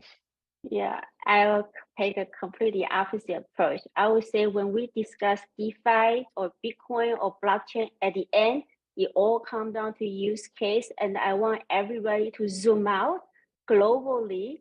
There are 360 trillion real world assets that will be tokenized. And because blockchain is superior, more secure technology for settlement of wealth, when those assets looking to transact efficiently and trustlessly, they will come to Bitcoin, they will come to Bitcoin DeFi. And for its security, that's where the infra that we all currently building today. And that's the ultimate use case. Use case, use case, use case. Thank you. All right, thank you. All right, everyone, you heard it here first. This is a great overview of some of the use cases for sBTC. The market opportunity for this is huge, so get involved in building Bitcoin DeFi, and we'll wrap it here. Thank you so much, everyone. Thank you.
I'm Wendy O, and our next session or panel is Growing the Bitcoin Developer Ecosystem with George Kaloudis from CoinDesk.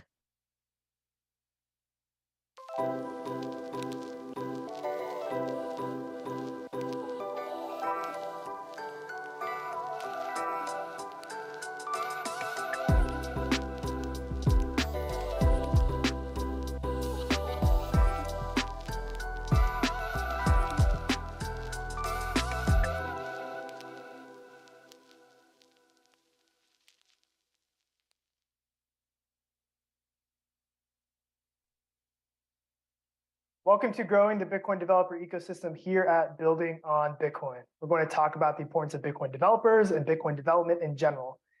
Even though it probably cuts against what the casual Twitter user believes, Bitcoin development still exists and is critically important. With me to discuss is Alex Miller, Daniel Fogg, Mike Schmidt, and Matt Lugano. We'll go around and do a very, very brief introduction so that we can get into the meat of this discussion.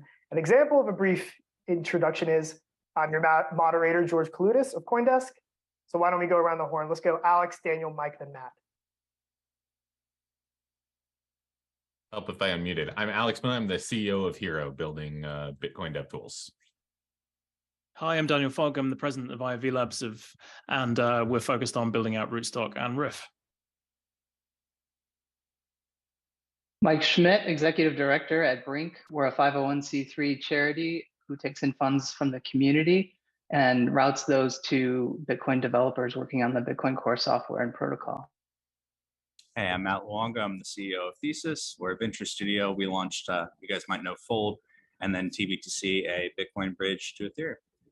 Awesome. Thanks for that, guys. Very brief. That's what I like to see. So let's get into the meat of it. The importance of Bitcoin development. Why do we need to not ossify? What are these new challenges? Do we have security issues? Do we have scalability issues? Do we need super smart contracts? So I want to ask the first question of Daniel.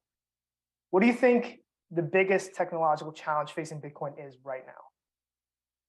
So the reason IOV Labs created Rootstock and launched it back in 2017 is that we believe that the Bitcoin provided this incredible store of value. It was this incredible security machine, if you will, but the ability to program against Bitcoin and run smart contracts in Bitcoin was still, at that point, a very long way off.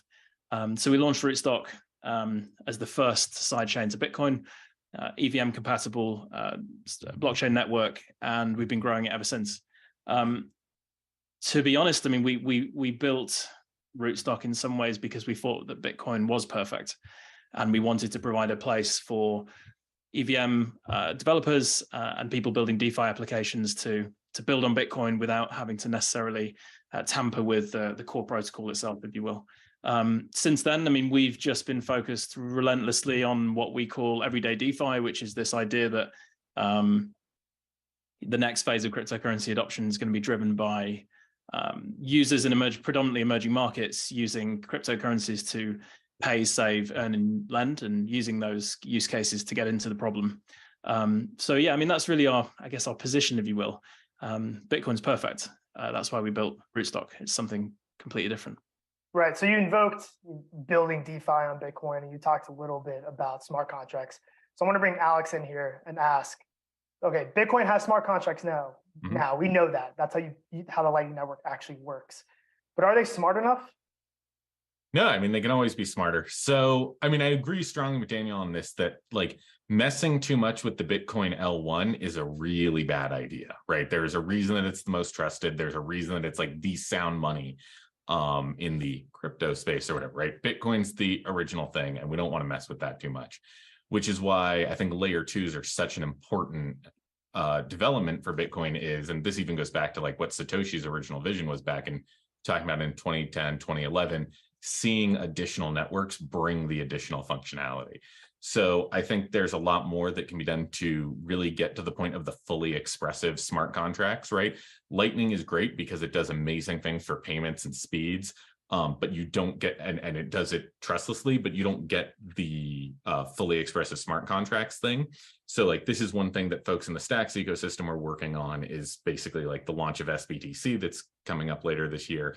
That's all about creating like a trustless synthetic Bitcoin asset that lets you actually build smart contracts that you're not having to trust a custodian, you're not having to trust wrapping, which I think is pretty key to the Bitcoin ethos, and get a lot closer to that experience like you have on Ethereum, where obviously one of the advantages with Ethereum is you do have compute and money in the same layer, which has trade-offs.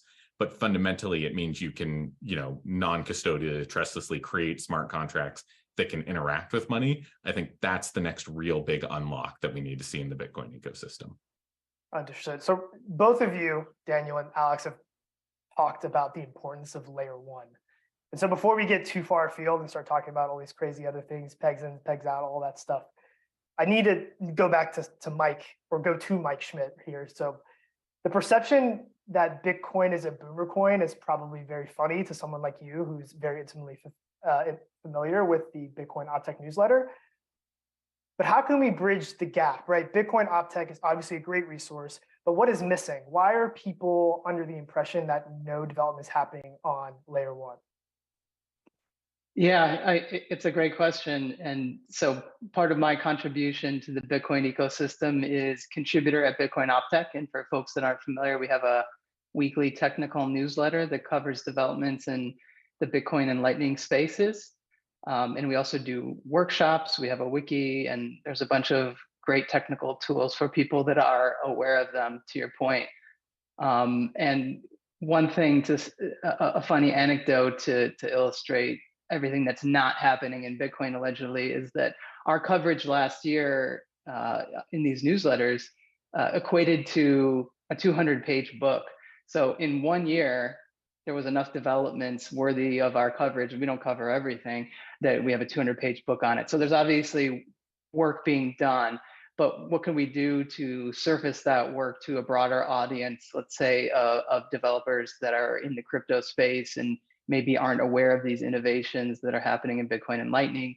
Optech did a workshop called an executive briefing, in which we digested some of that technical information for a crypto executive audience to be familiar with the goings on in Bitcoin at the level that made sense for that audience. I think that we as an organization can do more of that. And I also think that there's an opportunity in the space for other players to sort of digest the technical content that's coming out of the community, which we cover in Optech as like what's happening, the what is happening. But I think that there's value in being able to digest that for a broader audience into, let's say, a so what. So these things happened in Bitcoin. There's discussions of new opcodes, or there's discussions of this and that.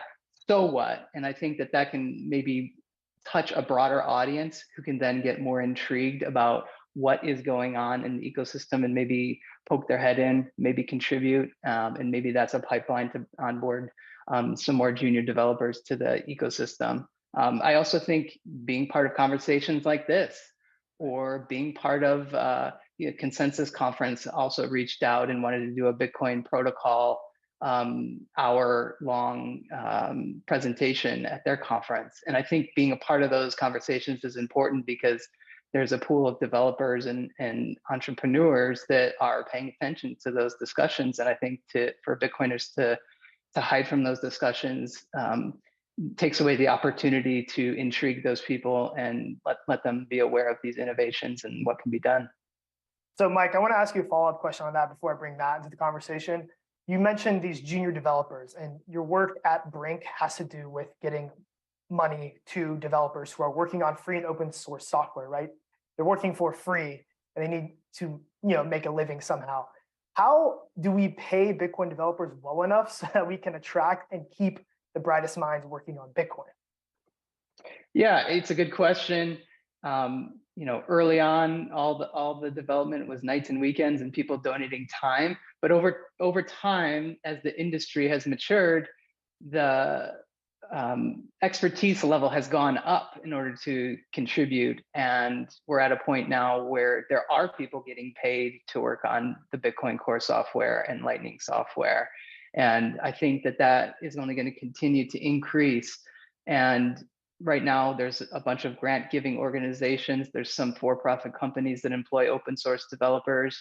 And I think as we move along that spectrum, we can go from smaller one-off grants for people doing this good work into a more full-time role. And whether that's a series of year-long grants like we do at Brink, or whether it looks like something else, I think the trend is in that direction. And in order for folks to see this as a career path and have it be something sustainable, that's what we need for people to want to invest their time.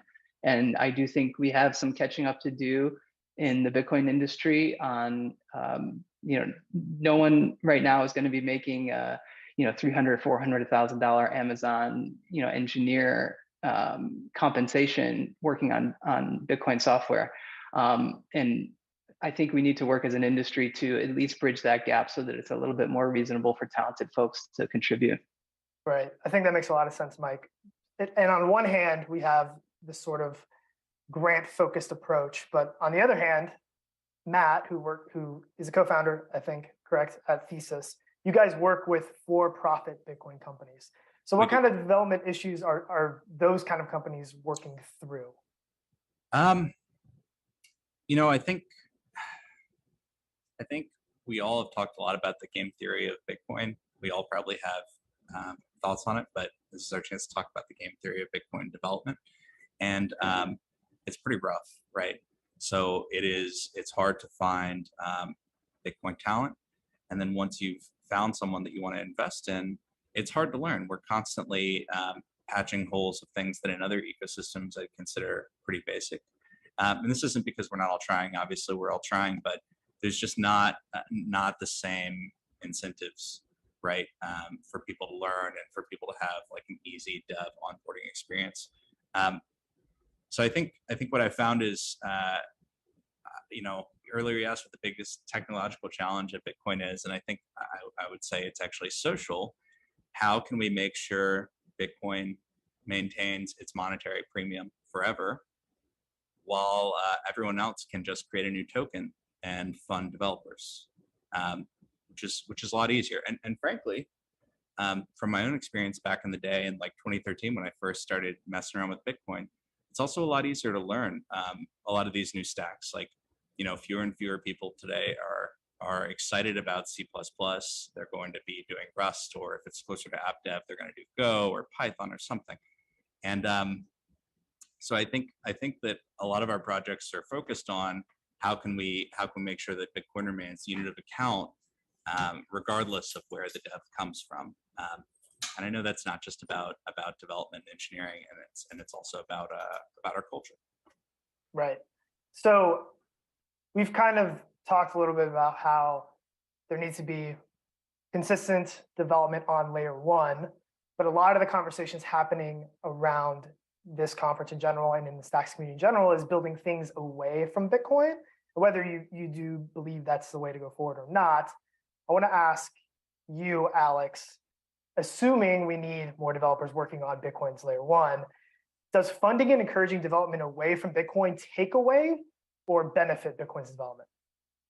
I think it absolutely benefits it. One of the reasons that developer ecosystems in general take off is just the amount of excitement and activity around it, right? This is something, so I spent 8.5 years at Stack Overflow, the entire time working with like developer communities, how you build them, how you engage them. And one of the number one things that we saw there was how many other people are developing in this space on this platform, right? So the more developer activity that is happening around Bitcoin in general, the more excitement there's going to be. And I mean, I want to say like, and then you get the development for free, but like people aren't purely money motivated, right? They want to be working on something cool. They want to be working on something interesting. And so yeah, the more that Bitcoin becomes a boomer coin or something, or it feels like a place where you can't do something innovative or where the community is going to fight against you, the harder it will be to get good talent. And then on the flip side, the more you make it feel cool and like there are innovative things. I mean, this is just look at the amount of energy and things that have been built in the last 3 months, 3-4 months since the release of Ordinals, right? Like it's exciting, it's cool. There's this, and like you just have people flooding in, trying new things on it, right? So I think the more we can drive that type of energy, whether it's on the L1 or I think this is, again, it comes back to L2s actually help with this too, because it creates that excitement and creates more people to work with there. Obviously, they drive fees, which contribute to the security budget. And, in theory, you could even bleed off some of that to help fund development as time goes on if you really wanted to. So I think just anything we can do to help people feel like, hey, there is exciting things happening here. There's the future. Like, Bitcoin is the money that's going to make the difference here, right? Unlike every other kind of crap coin of the 14,000 or however many are out there now that anyone can just go spin up. Like Bitcoin has a credibility that will actually let it run the way. This is what we talk to people about all the time. If you're trying to build something that's going to be around in 20 years, like you want to know that the thing you're building on top of is going to be around in 20 years. And so I think, yeah, the more we can drive that message with developers, the more that come in, and that just creates a really virtuous cycle that makes it easier and easier to pull in more good core devs that train new people and bring them on from day one. That makes sense. Daniel, I want to ask you basically that exact same question. Do you think that working on things away from Bitcoin development helps and or hurts Bitcoin development culture? So the way that Rootstock has the merge mining process, right? So the security of Rootstock is anchored into the security of the Bitcoin blockchain. And there are many benefits to this, but one of them is that transaction fees that are generated through Rootstock directly fund Bitcoin miners, right? So it adds an additional revenue stream to Bitcoin miners. So while I won't kind of cover the same point that Alex did, one of the things that Rootstock does do is provide additional revenue streams and support for the Bitcoin miners, which is another important thing that I think Rootstock does for the Bitcoin ecosystem. But yeah, I mean, absolutely. I think, the game here is adoption, very simply. And the more people, the easier it is to build things using Bitcoin, regardless of what layer you're doing it in, regardless of what purpose you're doing it for, whether it be ordinals or otherwise. That is a benefit to all. Now, obviously, some of those benefits are more indirect or direct, but it brings attention, it brings excitement, as Alex said, and that's just generally great. So I don't necessarily think that any different type of development is good or bad. It's sort of any usage or building on Bitcoin on any layer is positive. But yeah, I mean, one of the benefits we provide is that support to the Bitcoin miners, which is not to be underestimated during the last couple of years when Bitcoin miner revenue streams, as we've seen, have been significantly impacted. So yeah, that makes sense. I want to ask a very leading question of you, Matt. So we've talked a lot about these decentralized ideas, free open source, but your company works for profit companies. Yep. And since there's some sort of demonization of working on Bitcoin for money from some of the laser-eyed gatekeepers, I want to give you a chance to convince everyone that making money while working on FOSS or for companies that use FOSS isn't a bad thing or an attack on Bitcoin. Yeah, sure. I mean, the name of the game is sustainability. And if I can fund a dev for a year, that's great. We've built the public good, right? But if I can find a way to fund a dev indefinitely, right, that's far superior than like a fixed grant, for example, which is not to denigrate obviously that work. I think it's a huge part of bridging talent into the space, but ultimately I'm looking at building situations where we're not just committing to Bitcoin Core and pushing out BIPs that people aren't going to like, but where we actually have compelling proof that people want to use our software, that they want to fund our software being built, and then hopefully we get to use some of that to go to the public good. And honestly, I think Bitcoin culture is. I mean, gosh, I don't even like to paint it. It's not even true anymore. It's not Bitcoin culture anymore, but crypto Twitter and the laser-eyed interest in eating their young. Like, why would we ever tear down business people for charging a fee and driving a service? Most of what we believe in Bitcoin takes like the core ideas of capitalism kind of as like a given, right? So yeah, I think it's pretty frustrating when, on the one hand, of course, this is kind of how the world is. Everyone wants their free stuff and no one wants to pay. That's okay. We'll just make something so great that they'll do it anyway. Right. I think that makes a lot of sense. Unfortunately, guys, we really don't have that much time left. This is a big panel. We have about 2 minutes left.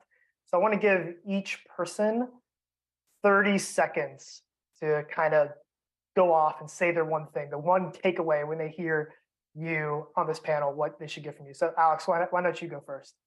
Yeah, I mean, look, I think as with anything, the best thing to do is just get out there and build a thing, right? Like, it's mess around with it, try it out. I think most people, especially anyone who's interested in this space, is someone who does better by learning by doing. So check out, there's a lot of different projects in the Bitcoin space, Rootstock, Stacks, Lightning. Like, just pick something, start messing around with it, and contribute back by being part of the community. Yeah, Daniel. Yeah, I mean, two things really, which is that there's been some incredible DeFi and Bitcoin applications built out on Rootstock, Sovereign, Money on Chain, Tropicus. Go and check those out for sure. We believe very strongly that everyday DeFi is the way. The whole point of Bitcoin and crypto adoption is to get the 99% using it, not the 1%. So go and build something for everyday people. And we're giving out grants. So come say hello. Awesome. Matt? Come build Ethereum, Stacks, Rootstock, L1, whatever you want. But if you're interested in a Bitcoin dev job, hit me up. And Mike, last word. Yeah, I think of Bitcoin as a censorship resistant, Caesar resistant, inflation resistant digital bearer asset. So what I'm excited about is supporting the community of developers that are working to strengthen those properties about Bitcoin, whether that's Gloria's work supporting L2 with package relay or some of the Airlay innovations that'll help with decentralization. I'm excited about all of it, and that's why I'm at Brink trying to help make it happen. Awesome. Well, thank you guys. That was Growing the Bitcoin Developer Ecosystem with Alex Miller, Daniel Fogg, Mike Schmidt, and Matt Lugano. I'm going to throw it back to Wendy O. I'm George Kaloudis. Thanks for joining us. Thank you so much, George. And thank you so much to our panelists. I hope you guys are ready for our next awesome panel, Bitcoin's Cultural Renaissance, with moderator Trevor Owens from Bitcoin Frontier Fund.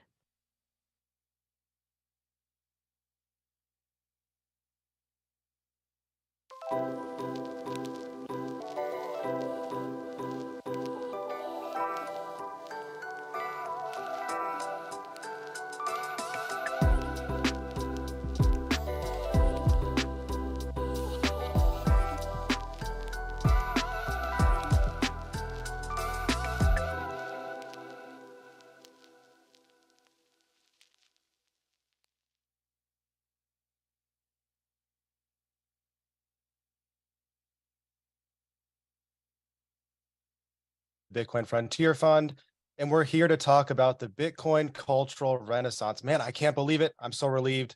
Culture is changing. Exciting things are happening. We have some amazing panelists today. We, of course, have the Grand Wizard himself, Udi Wertheimer, with us. We have Mike from the Stamps Project on Counterparty. Super excited with everything that he's doing. We have Rena Shah from Trust Machines, and of course, Jack from Ordswap. So I want to kick this off by, kind of framing the conversation. We want to talk today about what's happening, why it's happening, and what we think is going to happen next. And so I want to go around to each panelist and just kind of ask you, what is Bitcoin culture to you? Talk about it a little bit, like how you got into the space, what attracted you to Bitcoin. We'll start with that. So let's go to Udi first, and then we'll go to Mike, Rena, and Jack. Yeah, I was a software developer at the time when I first found out about Bitcoin. Probably was around 2013. And I don't know, I make up a date whenever I talk about it. It's not necessarily the truth. But the thing that got me interested about it is just the fact that I felt like it can kind of be autonomous and what we call decentralized, I guess, and work without any central party involved. That as an engineer, that was really cool to me. All of the kind of more economical, financial parts of it were very foreign to me at the time. Those are things that I learned to appreciate more over time. Stuff like monetary policy or whatever. But I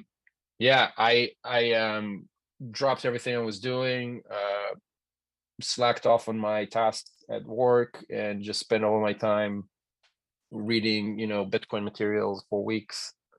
And one of the cool things that I've noticed was that there was already like this cool, fun culture around Bitcoin at the time. That I think that really helped, like the kind of cringy, nerdy culture that was around Bitcoin with like very, very cringe memes kind of helped me feel at home in the Bitcoin community as a big nerd myself. Awesome. Mike, how about you? Yeah, so Mike in Space, I found Bitcoin in early 2013. But what really excited me about Bitcoin was the community aspect of it. Monetary policy is fine and all, but in 2016, 2017, I found Counterparty, and I found like a vibrant community of artists there. I made one of the original Rare Pepes myself. And the thing is with Counterparty, when we were making NFTs back then, really before they were called NFTs, there was really no true monetary incentive to do it at the time. It really was completely about community, making these things, giving them away for fun. And I think that's probably a testament to why Counterparty lasted as long as it did, that, you know, we were really doing it for fun and community. And that's really what kept me around, definitely, because yeah, I mean, we're all in Bitcoin for the greater purpose of it all, but at the same time, it's you know, memes are life. We all love to troll and meme, and that's what makes it fun in the day-to-day, particularly in bear markets. So yeah, I've been doing art on Counterparty since around 2016, 2017, and just doing it for fun, more or less. That's why we started Stamps. Awesome. So yeah, fun. Like fun. Have fun having fun. That's our motto. Surprise. It's a surprise, right? Like it's an important part of culture, right? Rena, how about you? Rena Shah with Trust Machines. We build products on Bitcoin.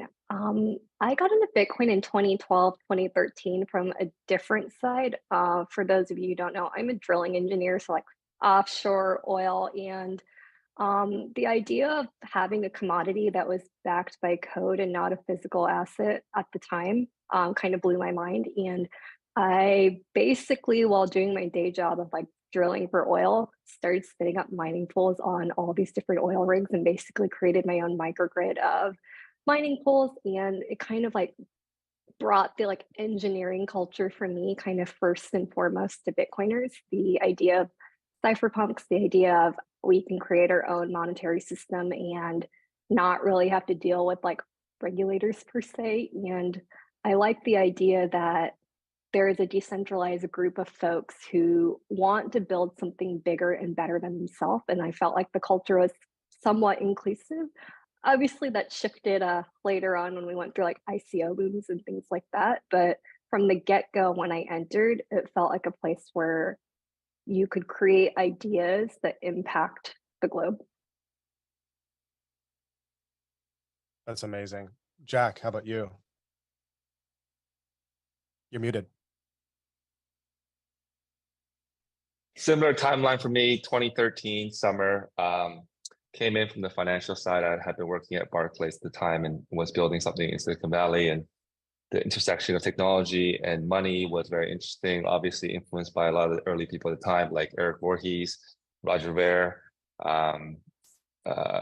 even Balaji, right? And fast forward 10 years, it's funny enough that a lot of people on the same panel started around 2013 as well. And Balaji was talking about voice and exit back then, and now he's talking about 90 days to $1 million Bitcoin. So like, to me, we were leading the culture. We were the only culture. Even if you wanted to get into Ethereum ICO, you were getting into it by paying Bitcoin, right? And all the other chains at the time were kind of inspired by Bitcoin, like the Dogecoin was Bitcoin by another name, by another logo. And you can see at the time, there was this like idea of having fun. And, you know, like it's happening now where Bitcoin's kind of chasing now some of the culture that's happened on other chains. And, you know, I hope we can take the mantle again. Awesome. Yeah, I agree, Jack. All right. So next question, I want to start with Mike, because I'm interested, you know, coming from Counterparty, I'm curious, like what the culture in Bitcoin was like, you know, when you first joined Counterparty, like the larger kind of Bitcoin ecosystem, you know, and how like the Bitcoiners who weren't in the Counterparty community kind of looked at it, and then like how it's been changing recently. Yeah. I mean, I think it's always been antagonistic to some extent. It's just been dialed up to 11 in recent years. But even back then, there was this thing called the op return wars, where, you know, op return was at 80 bytes or something, and then there was talk of reducing it to like 40 bytes, and that would have really impacted the way Counterparty works. And so there's always been this like tug of war over how to encode data. And because of that, because of the way that op return kind of got locked down, Counterparty came up with other methods of encoding data, like the bare multisig method that we currently use in stamps. So it's like you can lock the front door, but we're going to climb in through the window. So there's really no way to stop it. But like I said, I mean, I think there was always a bit of antagonism, but in the last little while, it's insane. Like the maxis, I used to think they were the smartest people in the room, honestly, and now it's like, I don't know about that anymore. You know, they seem a little just mad at times. Yeah, I would say more than a little. I mean, and definitely agree with you. Now, next I want to go to Jack. So Jack, because you're a founder, you're a builder in the space, you know, and Bitcoin, you know, after the block size wars, it was like kind of like, let's not change anything, let's not do anything. How do you think Bitcoin culture has recently changed in your experience as a builder before and after? Yeah, I don't know. I feel like I got ostracized myself, like we're sent to Siberia, because I've always thought Bitcoin could be everything you can build. So personally, like I was building on BCH, then building on BSV, which you can't talk about. So like to me, what we've seen so far on BTC Bitcoin is just like a little preview of what you can really build the whole way around. So like I don't really know why people never saw it this way. I think now this opens a Pandora's box. I think people are not okay with just digital gold. I think of ordinals as like digital paper, and everyone should be able to paint and draw and do things on that paper for immutable speech and everything else. That's awesome. So do you feel that like ordinals has opened the window? Do you think that Udi dropping a 4 megabyte block on the don't build crew helped at all, or what do you think helped? Yeah, I think so. I think they never had the overarching narrative. It was bigger blown than we thought. It's just once you did it, whatever they were fronting was gone. And I remember just like even seeing on Twitter, people wanted to hold a space to have a debate. And between that time and the space happening, it's like ordinals went up another 10,000, 30,000 inscriptions, and no one even cared to listen to the debate. So the market is the arbiter of all debates. And by the way, I should say that I'm the founder of Ordswap, so we're keen to build a marketplace for ordinals. Awesome. Thank you, Jack and Rena. So, you know, you've been at one of the top exchanges in the world, I think the top exchange in the world. And so someone who considers herself a Bitcoiner, you know, looking back over the last few years and now, how do you think the culture has changed? What are some of the key moments? I think for me, what like kind of cements is being a Bitcoiner doesn't make you exclude from being a part of other communities or other chain communities. Like I worked for an exchange. I listed a lot of assets. Like I'll be pretty clear. And when you think of like crypto as a whole, you're supposed to be kind of a free market society. And I have like radically felt like Bitcoiners just feel that if you're in the camp of Bitcoin or nothing, they're not mutually exclusive. I think that's kind of the beauty of Bitcoin. If you want to build on it, you can build on it and no one's going to stop you from building on it. So if I want to upload all the memes in the world, let me upload all the memes in the world. Or if I want to actually create, you know, products like DeFi or something else, let me do it. But it doesn't mean that you can't just be a Bitcoiner who wants to hold. If that's like your adventure, that's fine. But I think there's more that you can do. And I just feel like the culture right now is divided into camps. You have we want to make Bitcoin fun. We want to use Bitcoin. We want to impact billions of people. And then you have this very small group of like, yeah, status quo is fine. Like, don't F with me. And it's like, who's going to win out? I think it's going to be the culture of let us build. Yeah, we already know who's going to win. That's an easy question. You know, like Udi, what's your take? You know, we've heard three really great different perspectives on this, and you've been on the front lines as chief shit poster on Twitter of the Laser-Eyed Maxi crew. Yeah, like how do you think the culture has changed, and what does it mean to you?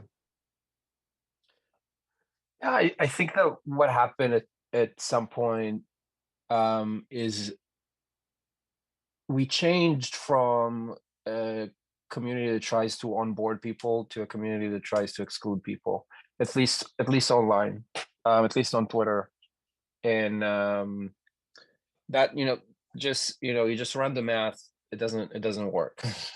It cannot work.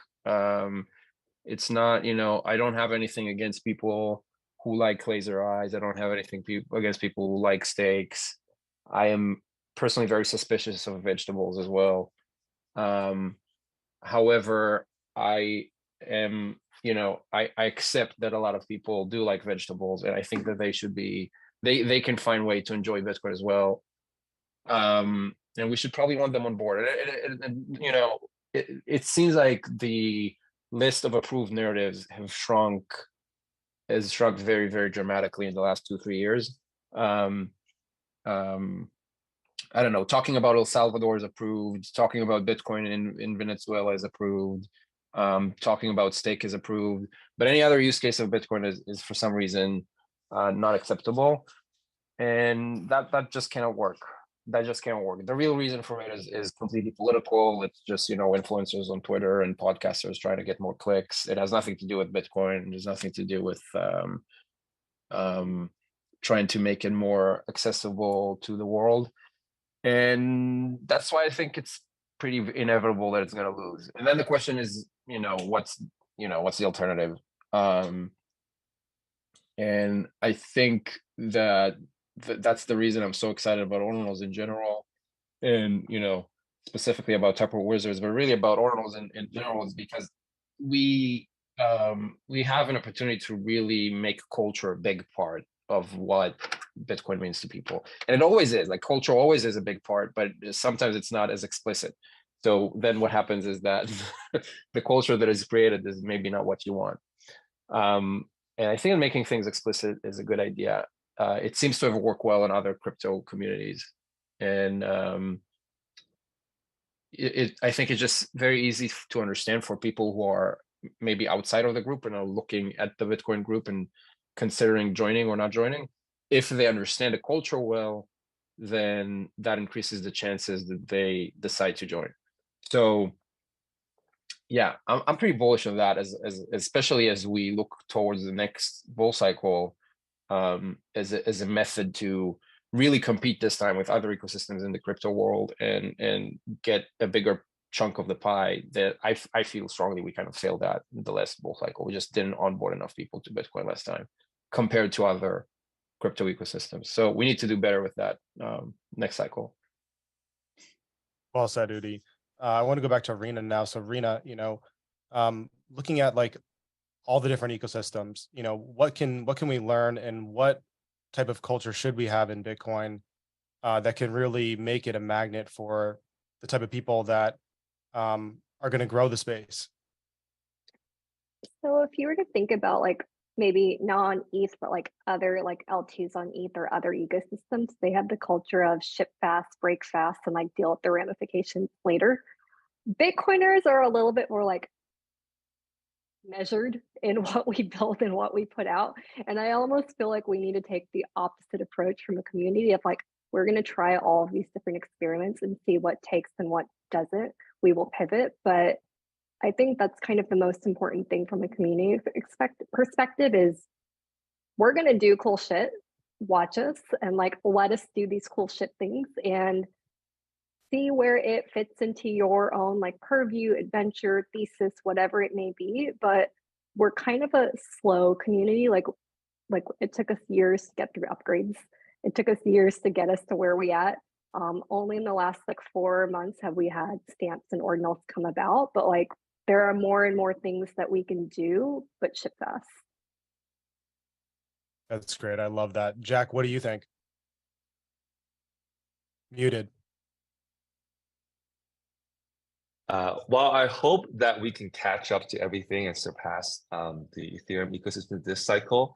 I feel like they have fine-tuned to some of their misgivings in the last cycle. So last cycle, there's a lot of L1s on Luna, Solvax, AVAX, etc. And now this idea is that, okay, let's put layer 2s on top of Ethereum. And so you're kind of like trying to run those Ethereum applications at hyper speeds and hyper scale. I think that's the focus for them. And for us, it's like just entering this bull cycle, we just discovered ordinals. And I know there's a lot of developers, including us, hopefully, going as fast as we can to experiment. And it's great that we have like a much bigger market cap, much more brand name recognition. But I do think that like for like true commercial adoption and things like that, some of these protocols, the scripting language is still new. Like I think part of why like developers are a little slow to like build or more cautious is like it's not as widely known how to build on Bitcoin, and I don't know how fast we can catch up on that. And then there's the question of like, can you fit all the building onto layer one? If you can't, then I think you still need time to figure out what are the other layers that will facilitate those kind of transactions. So yes, super well said, Jack. And Mike, same question for you. And also, what do you think is some of the barriers right now to the culture that you want to see on Bitcoin?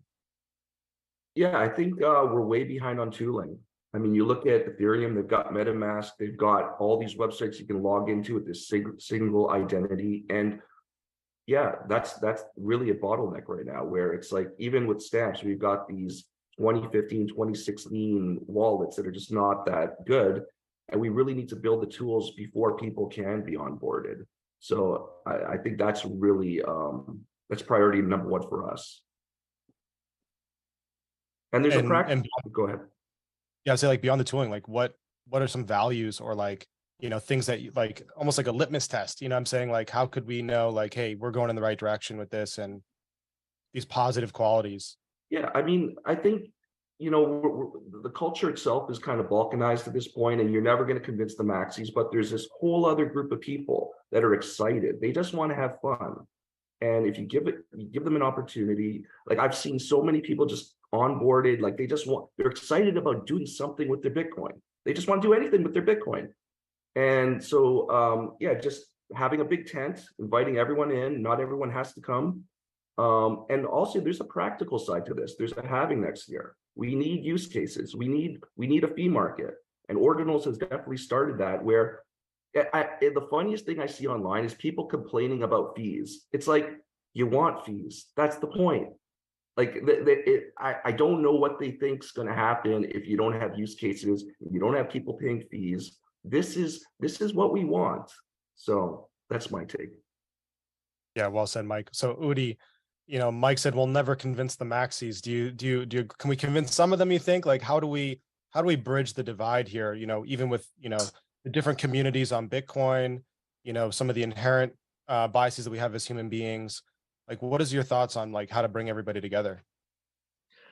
Yeah, so you know, you want to have that bridge open. You want to allow people who do want to move from the maxi camp to the Bitcoin enjoyer camp should be allowed to do it. And you know, we're just coming back from NFT NYC last week, and we had a bunch of ordinals related event. We had the Taproot Wizard Party, and there was a bunch of like really awesome events related to ordinals. And in all of those, you know, I've seen a bunch of so-called former Bitcoin maxis kind of running around and learning more about it. And I think that's awesome. I do agree with Mike that on the big picture, we're not gonna change the laser eye story. You know, they will continue to exist, and a lot of them will continue to be hardliners forever, and that's fine. I think a lot of their views are either correct or at least necessary to a degree. But the only thing we don't want is to have that as the only option. They will continue to exist. That's fine. And some people are going to be attracted to that. That's fantastic for them. I'm very happy for them. And, you know, steak is very tasty. But for the rest of the Bitcoin community, there needs to be other options and alternatives. And I just don't think you want the laser eyes to be the representatives of Bitcoin. I don't want, when someone thinks about Bitcoin, I don't want the first image that comes to their mind be Saifuddin with laser eyes. Like he's fine, but he shouldn't be the image of Bitcoin. Got it. So are you saying kind of like agree to disagree? Like, let's have different approaches, but don't let anybody hog the mic, so to say. Yeah, pretty much. Very cool. Well, we have like 2 minutes left, so I want to do a quick lightning round. I just want each one of you to give the audience like a takeaway, like, you know, something they can do today to improve Bitcoin culture, to make this renaissance bigger, to bring more people into the space. We'll go Rena, Jack, Mike, and Udi again. Rena, go ahead. We'll let you kick it off. My 2 cents is you can build on Bitcoin. You can build now, and you should build now. Let's go. Let's go. I love it. Jack. Yeah, I think if you're a maxi, then you should be max doing everything on Bitcoin. Like what's it's not like this is not making number go down. This is only going to make number go up. The more you have native things on chain that trade against Bitcoin itself, why would you want something to trade against Ethereum when it can trade against Bitcoin? Yeah, absolutely. All right, Mike. So what I would say is, if you want to build, you can build. You don't need to know how to code. I don't know how to code. Nothing in stamps is new. I took 9-year-old technology and put it together in a sort of novel way with a little bit of branding wrapped up in there, and I made stamps. And you can do that too. It's very easy. You just need to have, some perseverance there, get some coders who will help you out, build something, and you can do it too. It's very easy. I super agree with that. I think like there's so many opportunities in front of you, and like see what you can do with the minimum and viable options. All right, Udi, send us home, man. What's the takeaway for the audience? Action. Yeah, just explore, just try things out. Don't assume that you definitely know what the future holds, how things are going to play out. I think one of the things I admire about everyone on stage right now is that they have this experimental spirit, and they don't think that they know what's going to happen next week or the next 5 years. They change their minds frequently. That's kind of who you want to be, because none of us know, right? And I think we do that more around Bitcoin. I think a lot of things are just gonna fall into place. Absolutely, I couldn't agree more. Ask forgiveness, not permission. Ready, fire, aim. Let's go. Let's build Bitcoin. Let's make this culture magical again. Let's make it fun. Let's bring as many people into space as possible. Thank you all for being on this panel today. I super enjoyed it. Make sure if you're listening, you give all our panelists a follow, and stay tuned for more.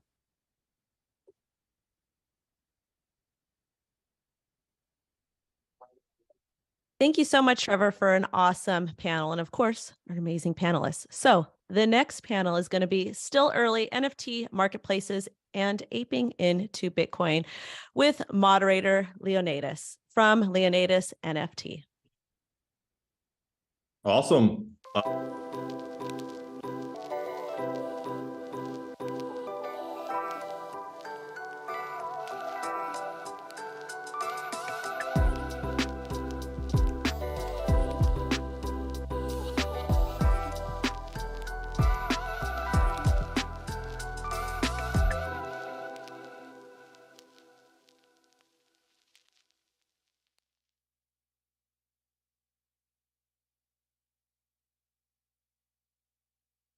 For us, Trevor. We're very excited to be talking with some marketplaces and wallets in this segment here. So we have Elizabeth from Xverse, Jamil from Gamma, John from NeoSwap, and Zed from Magic Eden. And the topic is, basically people are aping into Bitcoin, right? Like these are all builders. Some have been in stacks, some have not been in Bitcoin at all. And they're all building on Bitcoin layer 1 now. And, what's that experience been like for the past several months? Some of y'all have been doing this for years now. So without further ado, let's go around and just have each of you introduce yourself and describe a little bit about what your company does. So let's start with Elizabeth. Sorry, just muting myself. Hi, everyone. My name is Elizabeth Olson. I'm head of growth at Xverse, where we're building the most advanced and user-friendly wallet. Our founder, just a little bit about us, our founder, Ken Lau, started Xverse because generally the user experience for Bitcoin wallets was more optimized for engineers. And so with that said, we really wanted to unlock many functionalities as a non-custodial wallet. So not just payments, but also integrating many solutions like NFTs, DeFi, connecting to dApps, L2 scalability solutions like Stacks, and soon the Lightning Network. And of course, Ordinals. And then we also are currently working on the SATS API, and integrating many exciting partners. And I think most important to know is just we're a fully functional Bitcoin wallet offering similar user experience that you might find on other chains, being able to connect to dApps and sign trustless transactions, kind of like a MetaMask or a Phantom wallet on these other chains. We didn't have that on Bitcoin before. So we're really excited to be here, and you can kind of think of think of us like the Bitcoin super wallet, offering the ecosystem in one place. Awesome. Thank you, Elizabeth. Yeah, Jamil, you want to go? Yeah, so I'm Jamil, the founder and CEO of Gamma. We've been working in Bitcoin for a little while now, of 18 months, basically building with this thesis that people aren't paying enough attention to Bitcoin NFTs and Bitcoin digital assets. So we've spent the past 18 months building on both L1 and L2 creator tooling, marketplace, and API infrastructure to basically enable that future of Bitcoin digital assets. So we worked on a Stacks marketplace, first, where we, came and became the top marketplace in the Stacks ecosystem, the top creator tools, and then moved into the Ordinals ecosystem, doing one of the first inscription services where you can drag and drop images and inscribe them directly onto Bitcoin, as well as a launchpad where creators can just, drag and drop a bunch of images, launch their collections, and allow users to inscribe, their collectors to inscribe. We've had tens of thousands of inscriptions in just a few days with just this drag and drop interface. And then most recently, we've also launched the secondary marketplace where you can trade these inscriptions on secondary, as well as Dutch auctions, which we saw with Bitcoin Magazine this past weekend, in a trustless PSBT based way. So it's been an incredible experience working and building on Bitcoin. And we also excited to announce that we've also partnered with Xverse on Bitcoin Miami. We're going to have a great Ordinals exhibition there. So looking forward to both the future of Ordinals and everything we can do together. Very exciting. Thank you, Jamil. John. Yeah, well, I'm John S., CEO of NeoSwap, and we are an AI-powered multi-line trade finding engine. That's really what we have. So, we are this AI layer that sits in between the application layer and the blockchain layer. And what we're interested in is predicting how much people are interested in individual items, and then discovering multi-way trades that help commerce to happen in low liquidity environments. So we have a front end because we have to figure out the UX for this. In the long run, we really plan to be more B2B. But we're doing smart swaps where a group of people get together and they can trade NFTs amongst themselves, and you'll find trades that you could never find, and you can get commerce to happen with a lot less liquidity than you would otherwise need. There's smart auctions. Those have been very popular. We're doing smart auctions of ordinals for Ethereum, for Solana, for Polygon, for Stacks.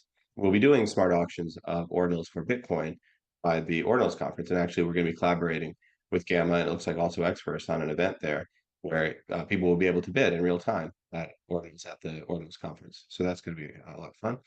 And then we also, like, our latest product and the real product is the AI-powered trades, where you connect your wallet. We do an analysis of what's in your wallet, how much we think you're going to like different items in the ecosystem when we propose trades to you. And so you connect wallet, you get 3 trade choices or none of the above, and you can pick one. And that's actually been quite popular as well. So it's kind of, we believe that Web3 makes a new type of commerce possible, and that's what we've been doing. We started on Stacks, and that meant when Ordinals happened, we were well positioned to start conducting trades on Ordinals.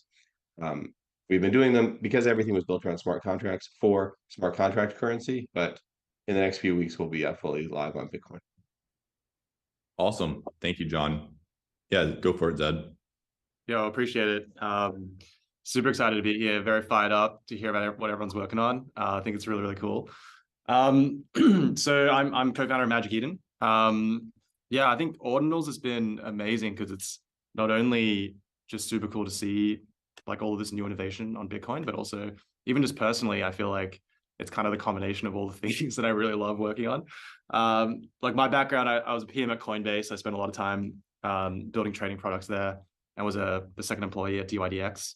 So it was early in the Ethereum DeFi ecosystem, and then started Magic Eden about 18 months ago. We were one of the earlier marketplaces on Solana, and became the leading one. And we're now on Polygon, Ethereum, and obviously now Ordinals. So I think for us, like, we've always believed in a very strongly, and actually a cross-chain thesis in terms of what people should experience, and that could be very different across the different chains. So we're actually most excited about obviously working with the ecosystem on innovation, open source projects. We have some stuff hopefully coming out soon that will hopefully just be a benefit for everyone.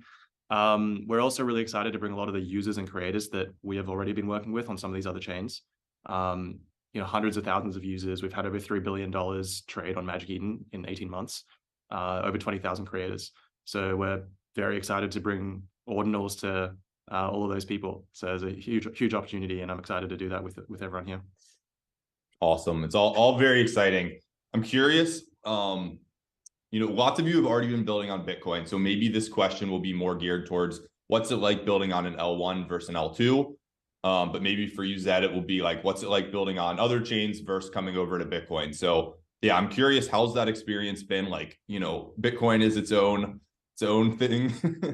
How were the challenges you faced? How are your experiences been? Moving to L1, versus your L2s, working with other chains, and then coming to Bitcoin as well. Let's start with Elizabeth. Sure. I have to say we've been dedicated to building on Bitcoin at Xverse and Bitcoin layers, so I can't speak to other chains, but happy to lend perspective on Bitcoin specifically. So of course, we're here for the value. We're here because we have the conviction to build on what is the strongest and most secure settlement layer. So that's why we focus on Bitcoin. Apologize for the New York City noise. But then I would say that building on Bitcoin does have its unique challenges. One is the speed of the block settling. Some people would say that this actually lends more value to Bitcoin because of how slow it is, but I don't really follow that because I see that time is money. So, and then we also have L1 drawbacks in regards to the smart contract capabilities that are necessary for DeFi and NFTs. So then we go looking for scalability opportunities with L2 solutions. And then we counter another challenge here in regards to the cultural pushback. I would say that there's a purist mentality that Bitcoin should only be used as a sound money layer. And while we also believe in that, there's also those who push back in regards to privacy and decentralization maximalists. And this is much more compared to other chains. But the fact is that we've always been able to put data on Bitcoin. It's just been in a more limited way. But now ordinals are making that much easier and shifting the cultural movement towards being able to build on Bitcoin and have these other capabilities. So personally, I'm really excited about this. I believe that ordinals are shifting the narrative, bringing a new wave of builders back to the ecosystem and lending integrity to those who are already there building.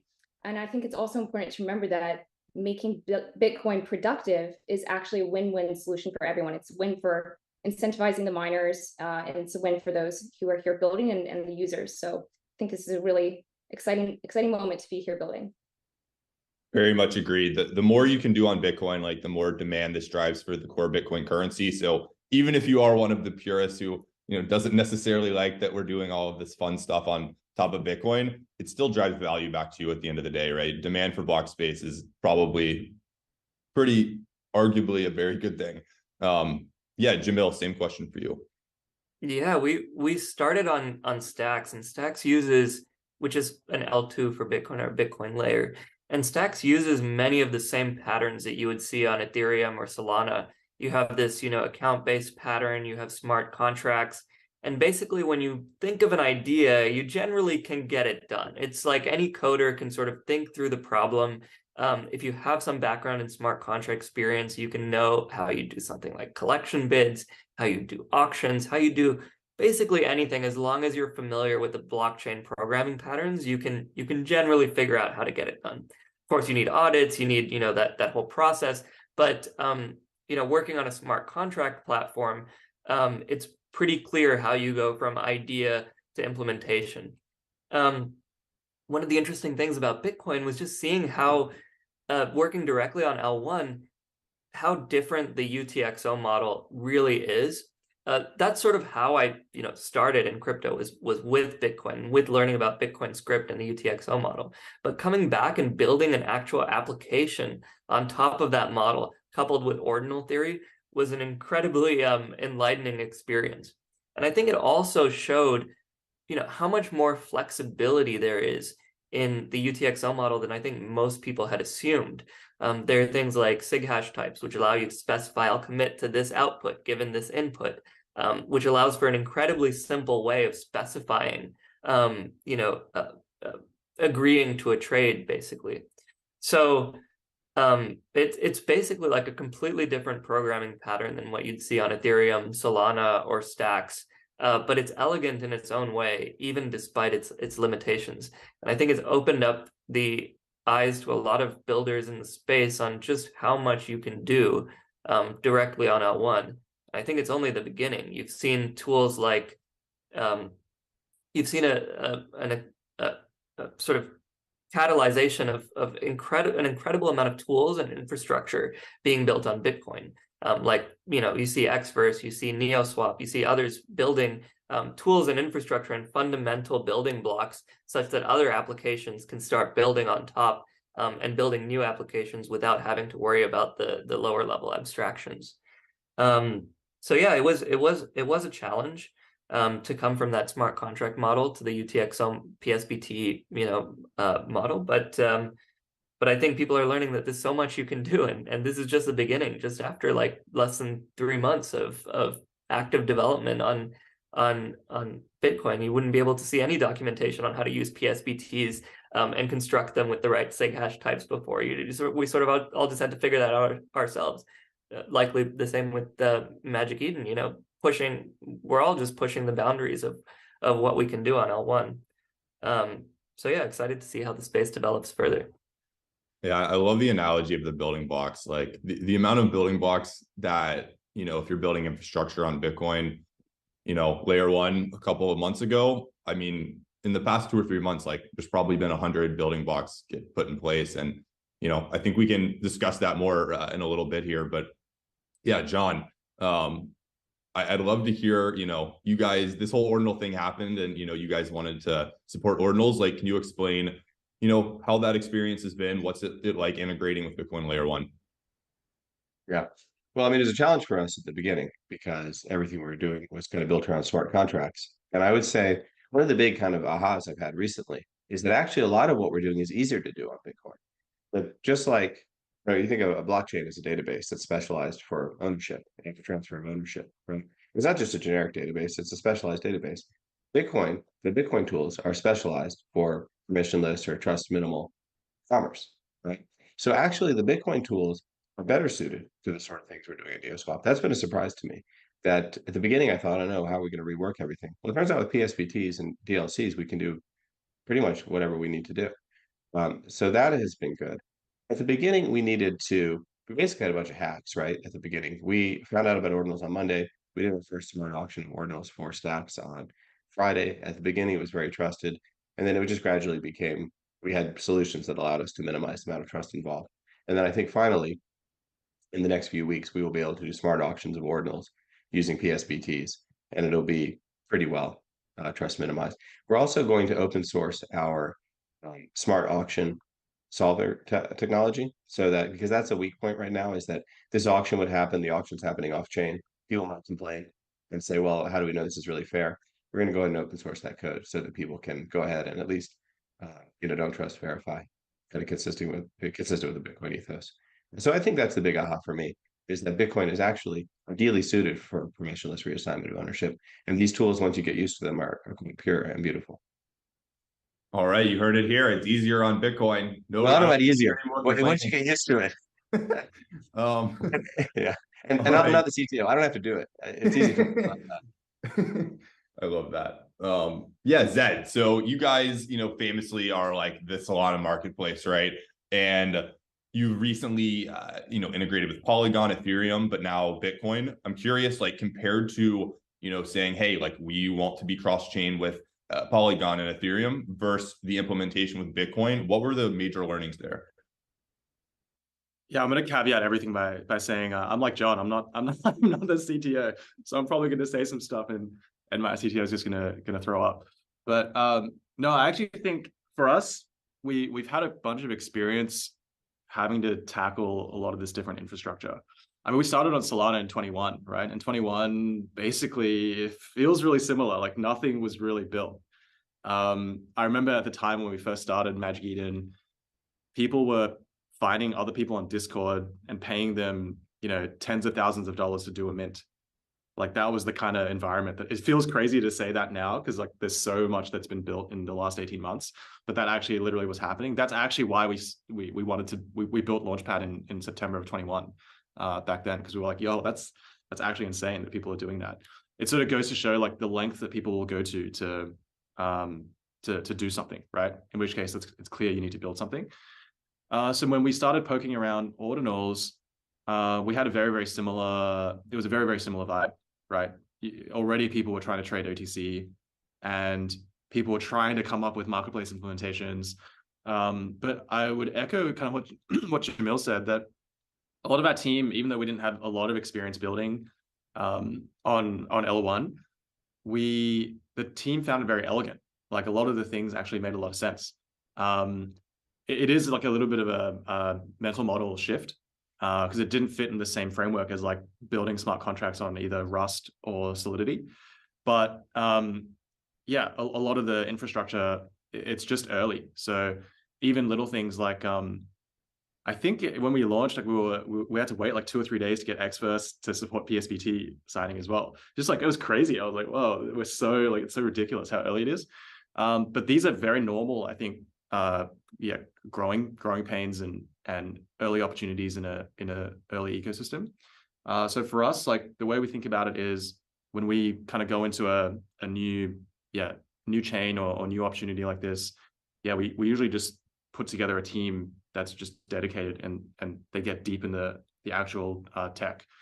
And for us, we had 2 engineers who basically took what was there currently with ordinals and put together basically like 80% of the marketplace. And then we did like a hackathon for our eng team where we flew like 20 people into the Bay Area, and then we kind of got the marketplace over the finish line. And that's sort of how we came to market. But yeah, it is technically different, but I think very elegant at the same time. And ultimately, you can see that the experiences now on marketplaces, even though it's still early, it's not actually too different, right? You can do most of the things, at least the baseline things that you would expect from any other marketplaces on other chains. Transactions are definitely slower, so there's some like UX stuff you have to think about. But in general, yeah, all the basic things are already there. So now I think the most important thing from like a building standpoint is what's the stuff that really opens up the ecosystem. Like we think about like, you know, on Solana, there was a bunch of stuff that the step change stuff was like, how do you open up minting, right? Like, how do you make that really easy to go from like something that was very developer oriented and very like challenging to something that was much more repeatable. And we're starting to, I think, get to that point now with ordinals too. You know, how do you get to like, yeah, more collections, more creators who come on, easier for them to onboard and understand what's going on. Like that's the stuff that we're really excited to work on. Right. That's actually a great transition here, Zed, just to like what you're most excited about. I'm curious, like, if you want to reveal anything on your roadmaps, guys, like feel free, but also just generally on stacks, L1, Lightning, anything, like what is getting you guys excited about building? You know, are there any just interesting, you know, cool things that are on your radar that they're maybe very early, but that you're keeping a close eye on? Maybe we'll throw it back to you, Elizabeth. Myself. What excites me? I mean, so many things. I think generally more utility means more value, right? We have not only a safe place to store our wealth, but also to store our data. And ordinals have shown that people want to do more than just hold Bitcoin. So there's a new demand for the Bitcoin blockchain. Of course, we need the infrastructure and L2 scalability solutions, but those are being worked on. But essentially what we're seeing here is an incredible flywheel effect. We're seeing brands, builders, institutions, creators bring more value, come to Bitcoin. This is creating more value. And then we're seeing more investors, more talent. And then this, of course, creates more adoption. And this just continues to snowball as the time goes. So we're even seeing luxury brands like Bugatti come to ordinals and leverage digital ordinals, digital NFTs, which are positioned to become the first blue chip NFTs on Bitcoin. I mean, it's incredibly exciting. And we're even seeing more mainstream brands come to Bitcoin now, who I think were perhaps hesitant before, but now they're seeing Bitcoin in a new light. And this is the first blockchain they're choosing to adopt. So crypto is going corporate thanks to these new innovations. And I have to say, we also experienced this firsthand at Xverse. We saw exponential growth thanks to ordinals, and then also last month became the #1 startup at Paris Blockchain Week's competition. That was out of 700 startups. So yeah, it's a really exciting time. It's a win for Xverse, but also it's a win for everybody that's building on Bitcoin right now. Wow, yeah, I saw that. Congrats. That's like a pretty impressive that y'all were able to take the cake there. So yeah, Jamil, same question to you. Like, what is on your radar is like being exciting to get people listening like excited about Bitcoin? Yeah, I think sort of to one of the points I mentioned earlier, I think early on in an ecosystem, you see everybody try to like vertically integrate and do everything, right? From the wallet to the marketplace to, just try and do everything in one place. And now what you're seeing, I think for the first time in a long time in Bitcoin, is basically an explosion of ecosystem applications that all fit together like a jigsaw puzzle, right? Like, for example, I think everyone on this panel, Magic Eden, Xverse, NeoSwap, Gamma, sort of all come together to integrate with each other, to work with each other in a way that builds the whole ecosystem. So, for example, with NeoSwap, we're doing like these smart launches that seamlessly integrate, with both Gamma and NeoSwap. With Xverse, Xverse integrates with both Magic Eden and Gamma as a wallet to provide signing for listings and for purchases. And so for the first time, you're really seeing an entire like economy and ecosystem of Bitcoin applications. Like even just thinking about Xverse, for example, right? Like for over 10 years of Bitcoin development, there wasn't a web wallet that could like take a PSBT from an application, sign it, and then return it to the application. That's like table stakes on any other blockchain, whether it's, Solana, Ethereum, or wherever else. And even if you hate ordinals, even if you don't care about NFTs or JPEGs, this is the best thing that could happen to Bitcoin, enabling these fundamental infrastructural layers and fundamental tooling that will allow anybody to build applications, tools, whether it's on NFTs, whether it's in the future on DeFi. So I can't wait to see what people do with these tools and this infrastructure that's being built because of ordinals. I think we're at the beginning of a Bitcoin renaissance, and all the pieces are in place. I can't predict how that will evolve, but I just know that I'm excited to see what people will do with it. Yeah, couldn't have said it better. I think the reality is like Bitcoin kind of fell behind a little bit for a while. Like the user experience on these other chains of having this wallet that you just connect seamlessly to sign into different dApps. That's the experience that users want. We've kind of seen clear product market fit, and now everybody can start their own dApp on Bitcoin, and they don't necessarily need to create a wallet. You can just connect to Elizabeth's wallet, right? So this is all like very important infrastructure, and I very much agree that new people coming into the space are probably not going to have as many of the hurdles that you guys have had to overcome over the past like few months and years. Hopefully it's just going to be much more seamless where, somebody can hack something together overnight and launch on Bitcoin and not have this like litany of problems to have to solve. And you guys, are helping make that happen and building that ecosystem up.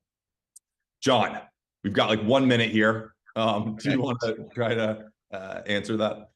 Sure. And then I'll try to save some time for Zed too. So yeah, the fully circular Bitcoin economy, especially a smart economy, one that's powered by AI, that's really interesting to me.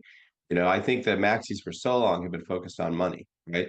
But an economy has assets as well. And now with ordinals, you have digital assets and you have money, and they're all moving around. It can flow around very beautifully, actually, in this fully distributed way.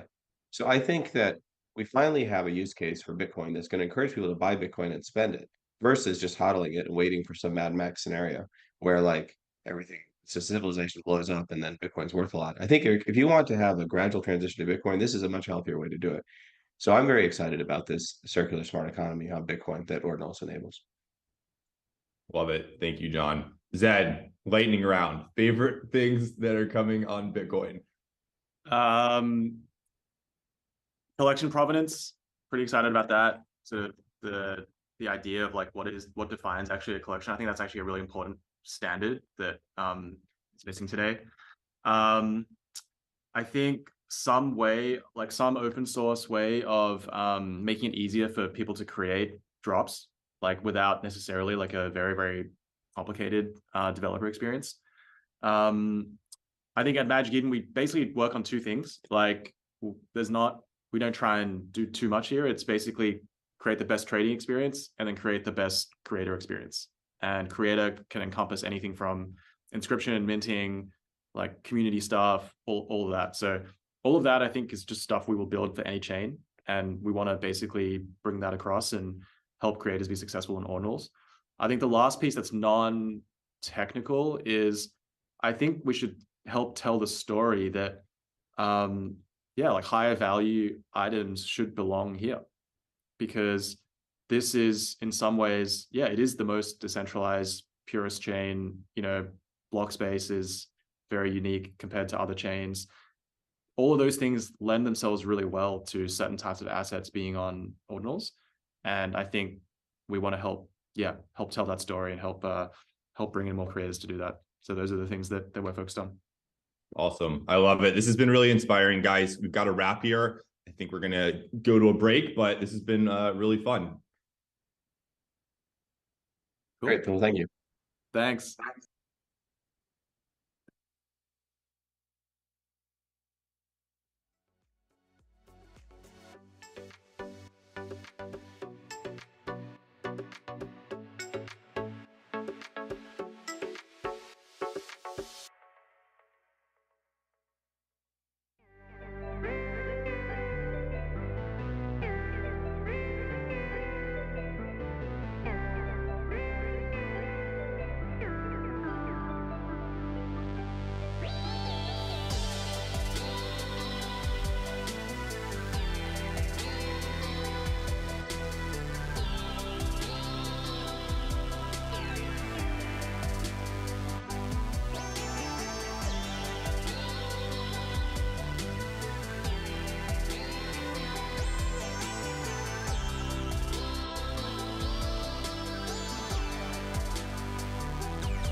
Welcome back, everybody, to the second half of today's Bitcoin Unleash, building on Bitcoin. What an outstanding first half. We talked about everything from building on Bitcoin here in 2023, about what's going on around banking and the financial industry and Bitcoin's future potential role in that, along with the growth of Bitcoin economies and developer ecosystems, along with the cultural renaissance that Bitcoin is going through now. And of course, Bitcoin, non-fungible tokens, and sBTC.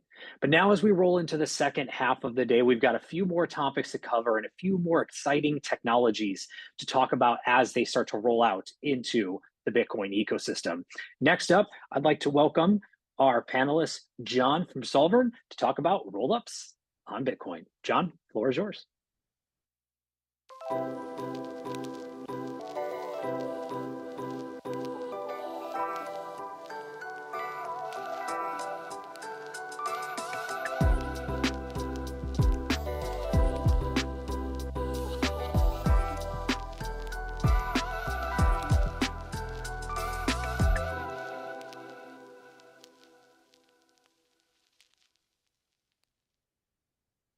Hey, Kyle, thanks so much for the introduction. I'm really glad to be here.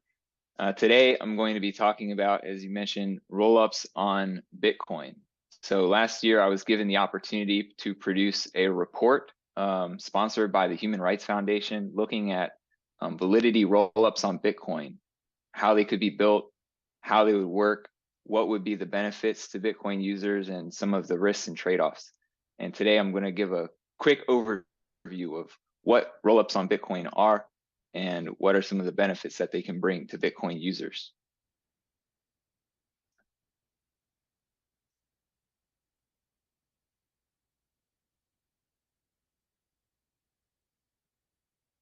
So, first question is, what is a rollup? A rollup is a blockchain that stores its transaction history inside the blocks of another parent blockchain. This is the basic idea. You've got the parent blockchain that's running along in orange. And for each new rollup block that gets produced, it goes into the block of the parent blockchain. And then that process repeats for as long as both blockchains are running. They just run alongside each other, and the blocks of the rollup go inside of the blocks of the parent blockchain. Pretty simple concept. There are two different high-level or main categories of rollups. There are sovereign rollups, and there are smart contract rollups. An important distinction to make here is that we can build sovereign rollups on Bitcoin today, and there have actually been some proofs of concepts of this already built. But we would need a soft fork to the consensus rules of Bitcoin in order to build smart contract rollups on Bitcoin. So first, what is a sovereign rollup? So a sovereign rollup is a layer 1 blockchain that stores its blocks inside the blocks of another parent blockchain. This sounds very similar to the general definition of a rollup. So the important thing to emphasize here is that it's a separate layer 1 blockchain.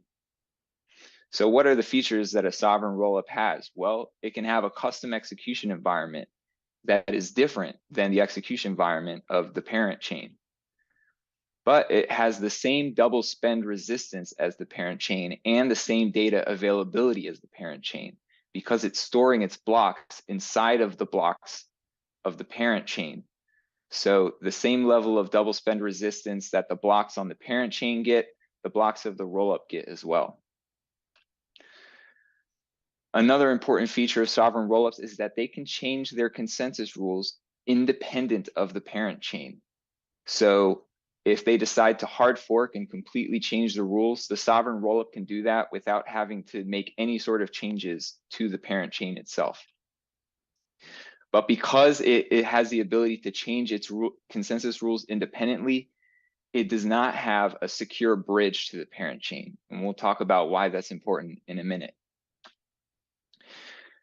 So here's a basic diagram of how a sovereign rollup works. Similar to the general rollup diagram, you have a rollup blockchain that's running alongside a parent blockchain. And then for every new rollup block that gets produced, the data of that block goes into the parent blockchain. So then what is a smart contract rollup? This is the other type of rollup. A smart contract rollup is a layer 2 or higher blockchain that stores its blocks inside of another parent blockchain, just like a sovereign rollup, but it also has a secure bridge to its parent blockchain, which is enforced by a smart contract on the parent blockchain. So like a sovereign rollup, a smart contract rollup, you can have a custom execution environment that's different than the execution environment of the parent chain. It has the same double spend resistance and data availability guarantees as the parent blockchain. And it has a secure bridge to the parent chain so that assets can securely move between the parent chain and the rollup chain and then back to the parent chain again. However, because it has this secure bridge that is enforced by a smart contract on the layer 1 or a parent blockchain, a smart contract rollup cannot change its consensus rules independently of the parent chain. In order to change the consensus rules of a smart contract rollup, you would actually have to hard fork or somehow change the consensus rules of the parent blockchain as well. So the security and the consensus of these two blockchains is intricately linked together. And that is what gives the smart contract rollup its secure bridge capabilities. So again, we have a diagram showing the rollup built on top of the parent blockchain. We can see that there's a two-way bridge so that assets can move back and forth. And we can see that the data of the rollup blockchain is getting stored inside the blocks of its parent blockchain, which gives it that strong double spend resistance and data availability guarantees. So there are two different types of smart contract rollups that you'll probably hear about: optimistic rollups and validity rollups, which you might also hear being called ZK rollups. You can think of those as synonyms, though, used interchangeably. So the main differences between optimistic rollups and validity rollups when it comes to these smart contract rollups are that with optimistic rollups, the block confirmations, when a new block on the optimistic rollup is created, the confirmation is actually delayed for a period of time. And that delay gives nodes the ability to check and see if the block is actually valid. And if they find that the block is not valid, then they can try to get a challenge transaction confirmed on layer 1, at which point the block will actually be verified, and we find out whether the block is actually going to get confirmed or not. But the block confirmations are delayed for that full challenge period. As a result, the bridge security actually relies on the honesty of the majority of parent chain block producers, or if it's a proof of work blockchain, the hash power majority, as it's called. Validity rollups, in contrast, have block confirmations that are not delayed.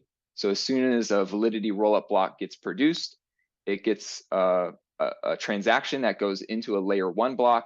And then once that transaction is confirmed in the layer 1 block, the validity rollup block is confirmed. So you get a full confirmation that is just as strong and secure as the confirmation on the layer 1 block itself. And these blocks are cryptographically verified by parent chain full nodes using a type of technology called a validity proof, a cryptographic validity proof, which is basically a string of data somewhere between 1,000 to a few 100,000 kilobytes in size, or bytes rather, 1,000 bytes to a few 100,000 bytes in size, which computers can very quickly and efficiently verify, which makes validity rollups cryptographically secure and easy to run on a new blockchain without imposing new or heavy computational load on those new blockchains, the parent blockchains. And because we have this cryptographically verified, these cryptographically verified blocks, the bridge security between the validity rollup and its parent blockchain is trustless. So you can move assets between the parent blockchain and a validity rollup, and then back to the parent blockchain completely trustlessly without any sort of new trust assumptions for the people who are using that validity rollup. Your assets are just as secure on a validity rollup as they would be if you were holding them directly on the parent blockchain. So just a quick visual diagram of the differences. You've got the sovereign rollup. It does not have a secure bridge, but it does have consensus independence, a custom execution environment, Bitcoin grade data availability if it's built on top of Bitcoin, and Bitcoin grade double spend resistance. And with a smart contract rollup, you do have a secure bridge, but it doesn't have consensus independence, and it has these custom execution environments, Bitcoin grade data availability, and double spend resistance. So this kind of shows you the trade-offs of these two different models. So my research focused specifically on validity rollups. So I'm going to talk mainly about the benefits of validity rollups for Bitcoin. So smart contract rollups, and in particular validity rollups, can make Bitcoin more scalable, more programmable, and more private. To break these down a little bit, when we're talking about scalability, we can have up to 250,000 transactions per block versus today's average of somewhere between 2,000 to 3,000 transactions per block. This would be obviously a very big scalability improvement for Bitcoin. And again, because validity rollups are trustless, this is without any sort of loss of security for these transactions. Validity rollups are complementary to other scaling protocols such as Lightning or Validia chains by creating more throughput for doing the transactions that are needed on the layer 1 blockchain. So with Lightning, you need to do an on-chain transaction in order to at least get your channel open, your Lightning channel open. But you might have to do additional on-chain transactions in order to either rebalance your channels or later settle your channels. And so if we can have validity rollups that support up to 250,000 transactions per block, that is just so many more on-chain transactions that you can do to manage your Lightning channels.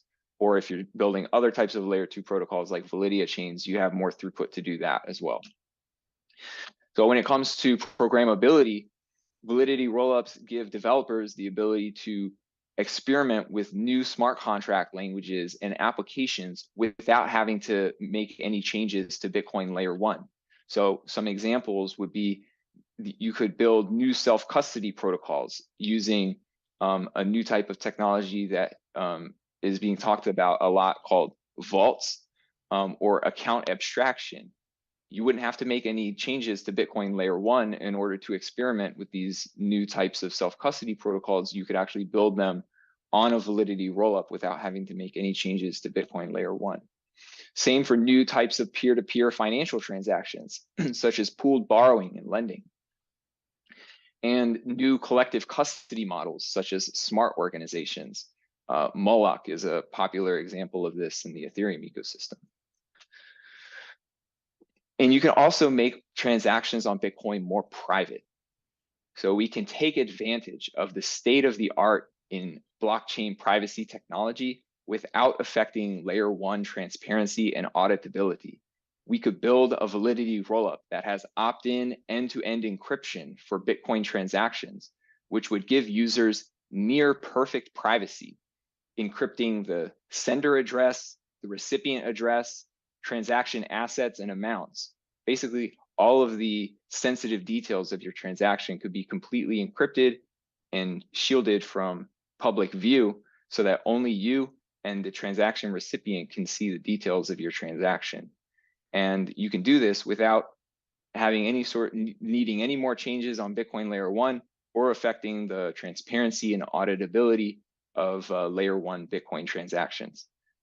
So for people who care about those qualities, they can stay on layer 1 or another transparent blockchain.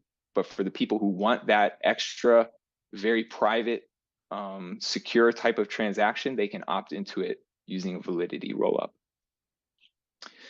So that's my overview, and I'm happy to answer any more questions about rollups on Bitcoin in the Q&A portion.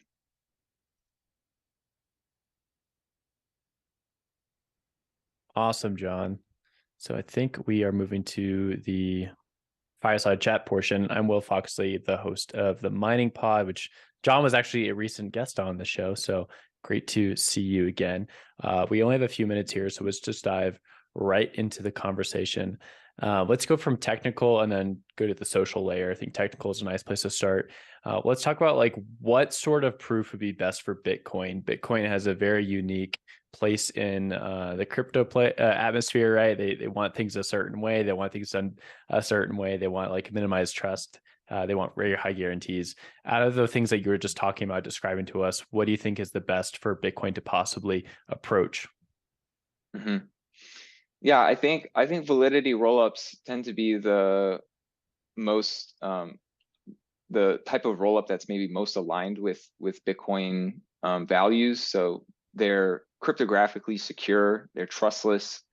Depending on the types of proofs you use, if you use like Stark proofs, for example, even your like mathematical security assumptions aren't any different than the mathematical security assumptions that we already use for Bitcoin. So yeah, I focus on validity rollups because, you know, looking at the landscape of options that are available, I find that validity rollups are, you know, most closely aligned with Bitcoin values. Awesome. Now, you brought up Lightning in the conversation and how these things could be complementary as opposed to oppose different scaling solutions, right? And talk about scaling solutions. Oftentimes we think, well, one excludes the others, but in this case, that might not be the case. Can you explain that a little bit more and how like Lightning users should maybe be in favor of actually this new product? Yeah. So I mentioned that validity rollups enable you to get direct, you know, scalability benefits by being able to support more transactions per block. So I gave the example in my research that we can have up to 250,000 transactions per block for particular types of rollups that you could build, as compared to the current, you know, maximum somewhere around 2,000 to 3,000 transactions per block that we see in practice. So that's almost a 100 times difference in throughput, which means for Lightning users, 100 times more Lightning transactions that you could potentially do on chain in order to open new Lightning channels, maybe rebalance your channels or settle your channels. So it just enables many more self-custodial Lightning users. And, you know, self-custody is another value that I think is important to a lot of Bitcoiners. And so enabling more self-custody for Lightning users without having to, you know, have a block size limit increase on layer 1 or any other types of, you know, invasive layer 1 changes, I think could be a huge win. Awesome. Now let's talk about how this would possibly be rolled out. And I think the thing that's instructive here is what happened with Ordinals from January onward. For those who have not been really paying attention, Ordinals is a new product on top of Bitcoin that uses the witness data in an interesting way to be able to basically mint data on chain or put data on chain. This has brought up a lot of conversations around maybe we rush Taproot too fast, maybe we are moving too fast with these things. There's unforeseen circumstances that are causing edge cases we don't like. How would you see this conversation with rollups progressing, given that there's going to be a lot of pushback on adding any sort of technical debt to Bitcoin? Yeah, so I think it's important to look at both the benefits that I've been talking about, as well as maybe some of the risks and trade-offs. And my report at bitcoinrollups.org kind of goes into this in detail. But I think one thing that is important about rollups versus something like Taproot is that we have like rollups on other blockchains, so we can actually look at these other blockchains and see how the rollups work, what kind of effect that they're having on the blockchain that they are built on. Whereas Taproot was something new; it had never been done before on a different blockchain, and so yeah, I don't think have been as many people kind of thinking through the implications of that particular change, or at least people didn't explicitly point that out as a possibility, like, oh, you could have inscriptions which would then enable NFTs and other types of things to be built on Bitcoin, whereas rollups I think are much more well understood, well studied, and we do have like real examples that we can look at on other chains to try to figure out what are the actual real benefits and some of the real risks or harms that could potentially be done to the blockchain that these rollups are built on top of.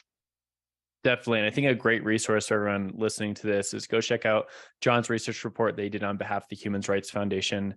It's lengthy, but definitely a good read to understand everything with Bitcoin and rollups. John, thanks for joining us today. And thanks again for your expertise and work on the subject.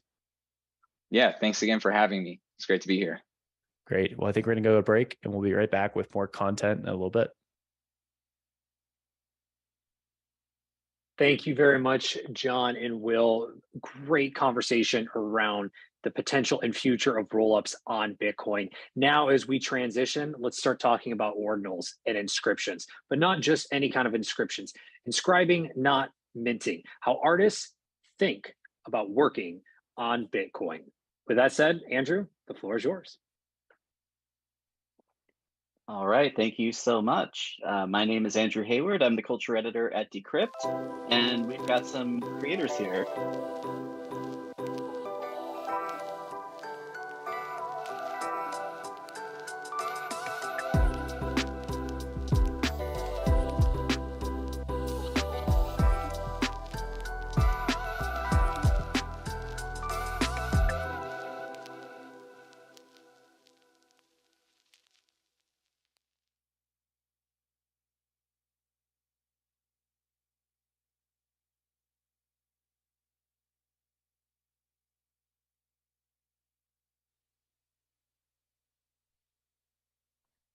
Hi, welcome back to Building on Bitcoin. I'm Andrew Hayward. I'm the culture editor at Decrypt, and today we're going to talk to some artists about ordinals and cultural assets on Bitcoin. We've got Joe Looney, Joe Cipollini, and Mark McKenzie here. Why don't you go down the line and introduce yourselves? Tell us about what you're working on. All right, it looks like I'm first. I'm Joe Looney. I guess I'm known for Rare Pepe Wallet, and I'm a retired Rare Pepe scientist, so I've seen a lot in the NFT Bitcoin world. So I think that's enough about me. We want to hear a lot more about you, Joe. I'm Josie. I've been creating crypto art since 2017, and I have a project called Cyber Brokers out in the world that we launched last year. I'm Mark. I'm one of the co-founders on Megapont, which is an NFT project that launched in 2021 on Stacks, which is layer 2 for Bitcoin. Great. Thank you all for joining me today. So let's talk about ordinals. They've caught fire and fast. Nearly 1.2 million inscriptions since late January. What has it been like to see the rise of, quote unquote, Bitcoin NFTs in this form? And what excites you about it? Whoever wants to jump in.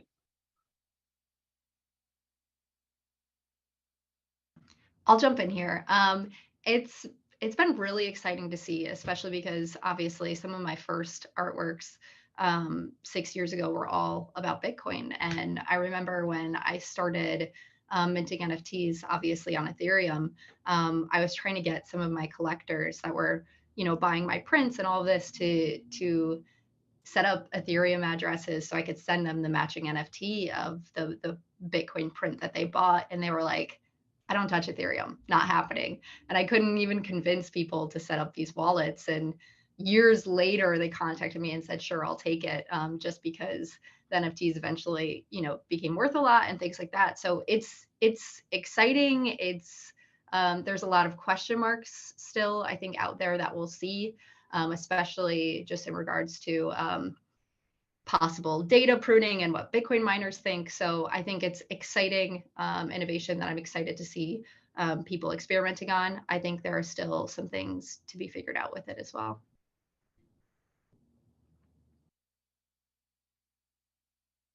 Yeah, I guess I could talk on the topic of Bitcoin NFTs. NFTs started on Bitcoin. I think that a lot of people don't realize that. It was the colored coins in 2012, and which were kind of what ordinals solved, I would say. And then in 2014, Counterparty came out, and then we started seeing collectibles in 2015.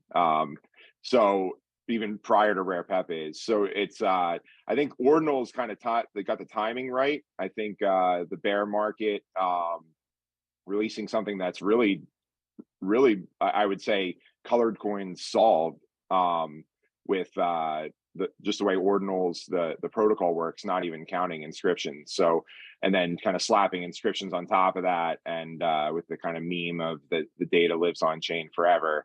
I think just kind of grabbed everyone's attention. So it's a really, I'd say, innovative way to do Bitcoin NFTs, but it's certainly not the only way or the first way. Yeah, to add on to that, I think it's very easy to lean on the decentralization and the security of the Bitcoin network as a selling point. But first and foremost, ordinals were quite exciting at a time where we started to see more centralization come into other NFT paradigms on other protocols. The rise of sort of ever-evolving IPFS and centralized APIs to manage the metadata and the art itself. So Bitcoin and ordinals specifically were quite refreshing to see it just be, hey, this is your artwork on the chain. There's no metadata, there's no pointers, there's no smart contract scripting. It's just, look how cool this art is attached to a Satoshi that you can now move around, and we can track the provenance, the history, and the movement of that. Yeah, a couple of you mentioned, everything being on chain, sort of a pushback to increasing centralization with NFTs on other chains.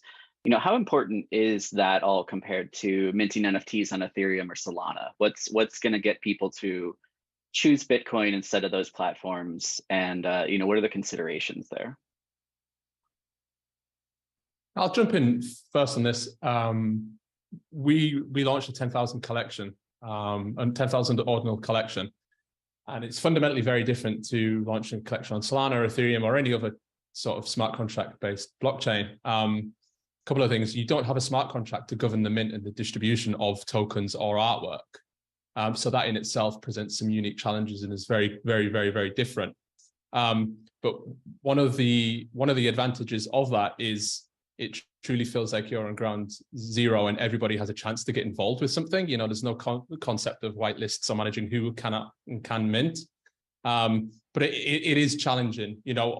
We had our mint on Ethereum, ironically. So we wanted a smart contract to govern the mint so that we had some clear and I guess auditable way of ensuring that we weren't doing anything nefarious with our mint.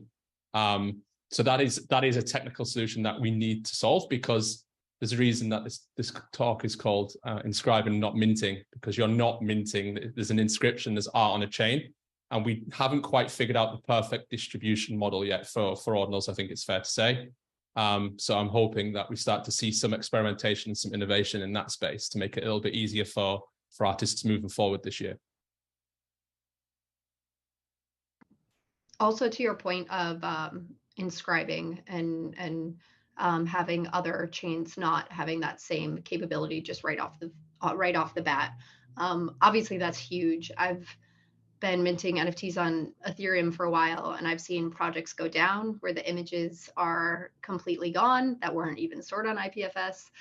So there's really no opportunity to bring those back. And then more recently, we've seen some really interesting and exciting ways for artists that have been updating the images and changing them, but also some scary ways with entire projects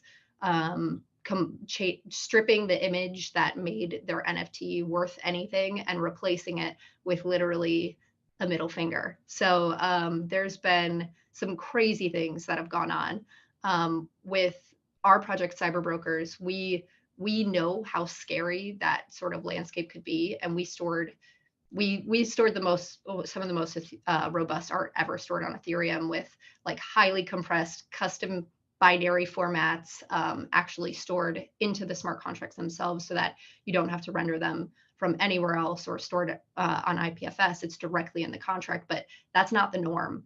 That's not typical. It took us a tremendous time to be able to figure that out. It cost us 92 ETH to put everything on chain.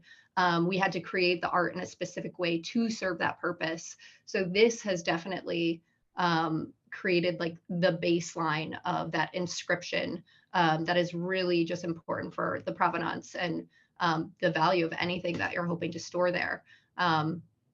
I have some thoughts around whether it's going to, that information will be there forever, but maybe we could say that, save that to a later part of the conversation.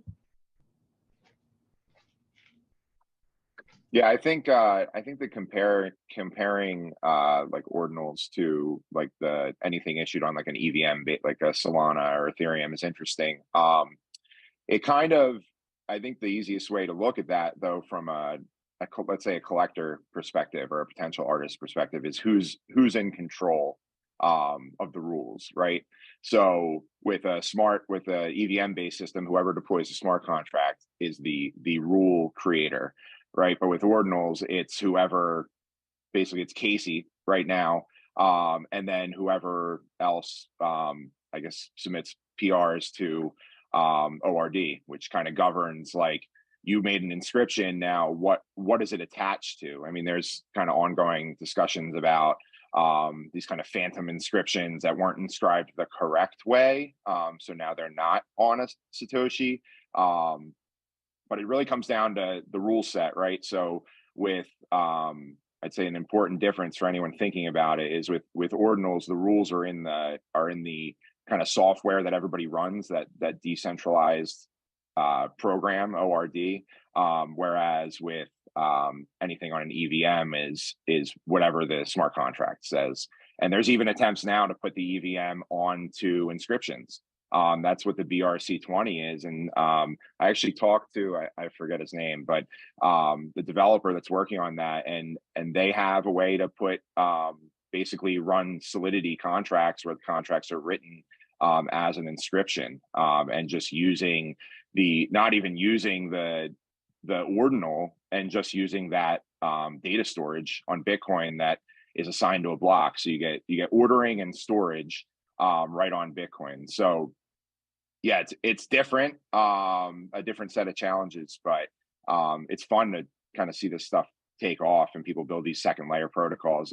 ORD is very similar to a counterparty, which is like what Rare Pepe's is built on. In that it's just this layer that sits on top of Bitcoin, and Bitcoin doesn't need to care about it. It can just exist and kind of ride along and get some of the security from the base chain. Yeah, Joe, you mentioned counterparty. Ordinals really continues a rich history of cultural assets being on Bitcoin in a layer. Counterparty stacks after that. How does ordinals sort of evolve and expand upon those concepts or those frameworks, and perhaps make it easier to understand or use? Yeah, I think I love ordinals. I think it's awesome how it's closer to Bitcoin than something like a counterparty, because the token itself is a Satoshi, right? So it is Bitcoin, whereas on counterparty, when you issue an asset, it's kind of I'd say abstracted away from the base layer, right? You send instructions in Bitcoin transactions that counterparty interprets as to who holds what balance and who created what asset. Whereas with inscription, the inscription itself is on chain, and then the thing you're sending around is just a Satoshi. I think it adds a cool new way to look at Bitcoin. I mean, the more of this stuff, I don't see any reason why more of these things won't take off. I mean, like what I had mentioned before, the EVM on Bitcoin, right? That like there's no reason to run that on ORD if you're not using the Satoshis. So maybe fork it and start a new app that you run, this new second layer that uses the same envelope, SegWit envelope that Ordinals does to store information. So just more awareness and more ways for artists to kind of make their mark on Bitcoin. I think Ordinals just kind of continues that and shows how kind of Bitcoin is always there as when we see all these other chains and stuff pop up, it kind of the focus eventually turns back to Bitcoin. Mark, I know that you had built on Stacks. Do you want to comment here on sort of the evolution to Ordinals or what it does differently or better? Yeah, God, I could speak on this for hours, but it's just fundamentally very different. I remember when Ordinals first started making its way to the timeline and people were talking about it. I fundamentally believed that the concept of Ordinals wouldn't gather steam, and I was thinking of it in a different way, which is, hey, this is a cool way to replace IPFS. So that was initially my first thought, which is we've now got probably one of the most affordable decentralized data stores in the world that is going to be around a hell of a lot longer than we think, say, Dropbox, AWS, or some even IPFS is. And there are a couple of reasons for that. The kind of the paradigm of NFT growth and movement from 2021 to 22 was mostly gated around community utility, whether that's access to events or access to merchandise or, further drops down the line, whatever that utility might look like. Mostly NFTs had their exponential growth because of utility. And Ordinals is really saying, actually, we have no support for any of that right now. And it's coming. You can assert on a Bitcoin signature being valid and somebody having ownership of an ordinal, but it certainly doesn't exist in a true form right now. It isn't easily accessible to do things like that, and there's no concept of having a smart contract to do any innovation at the L1 layer. Whereas with Stacks, we have all of that, right? So we have this interactive mint where you can put other NFTs on top of other NFTs and they can burn, and it's really interactive and quite exciting. That won't exist on Ordinals. And one of the benefits of that is we've seen an art renaissance on Ordinals, which is great, because we kind of moved away from that. Early 2021, when the Beeple 69 million sale happened, we just had this plethora of digital art just onboarding every chain, and it was really exciting for artists. And we moved away from that to collectibles. And we're kind of moving, I don't say fully back to this art paradigm, but it is nice to see that there is a chain where I think artists can truly thrive. And some of the most valuable inscriptions are those early inscriptions where an artist just threw something up there, which I think is beautiful in itself. It's just some really cool abstract digital art that someone's threw up there. It's got no utility. It's got no provenance that's relevant. It's just really cool. So that's my thoughts. It's challenging because there is no smart contract. So you can't do a lot of the stuff that your community is used to. And you just need to think outside the box. Yeah, I think we've got time for a couple more questions here. Josie, I think you mentioned that, there's still some tooling, some things that need to be worked out with Ordinals. I know it's been tricky to handle Ordinals, mint Ordinals, but we've got marketplaces coming online. Is the infrastructure maturing quickly? What have you seen on your end, Josie? Yeah, I think there's a lot of things with anything in the crypto ecosystem that we need to educate ourselves on and other people on as well, especially because most of the people dealing with these things are not technical. Like, we're talking about people trading over like spreadsheets and people trying to put something on an ordinal and it completely disappearing and going away and being burnt, right? Like, there's so many things going on here that are complex, not to mention a really big one that I'm curious about everyone's thoughts on here. I was chatting with, I'm excited about ordinals, first of all. And I think just to what Mark was saying, there's this really exciting time where we should look at what ordinals provides and think, outside the box and how to innovate with that technology that's provided to us rather than copying and pasting what we may do on a different chain.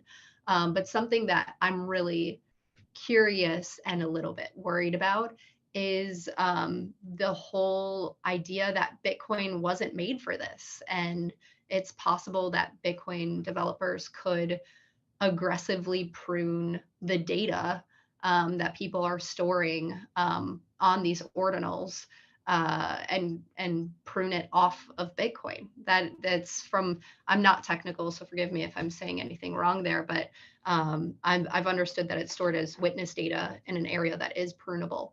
So it's something that I have concerns about, whether right now miners are making more money because things are inscribed. So it does give them those types of incentives to keep everything going. But if Bitcoin devs decide that this is not something they want on Bitcoin, it's an interesting factor at play. So I think we should create for ordinals as ordinals and not as other NFT things that we've done in the past. We should also be aware, and as creators, I think it's our responsibility that if something does happen with ordinals and it's not any longer supported and things get pruned, that as creators, we have the responsibility to put those things elsewhere and figure out a second route. So those are things that I'm thinking through as well.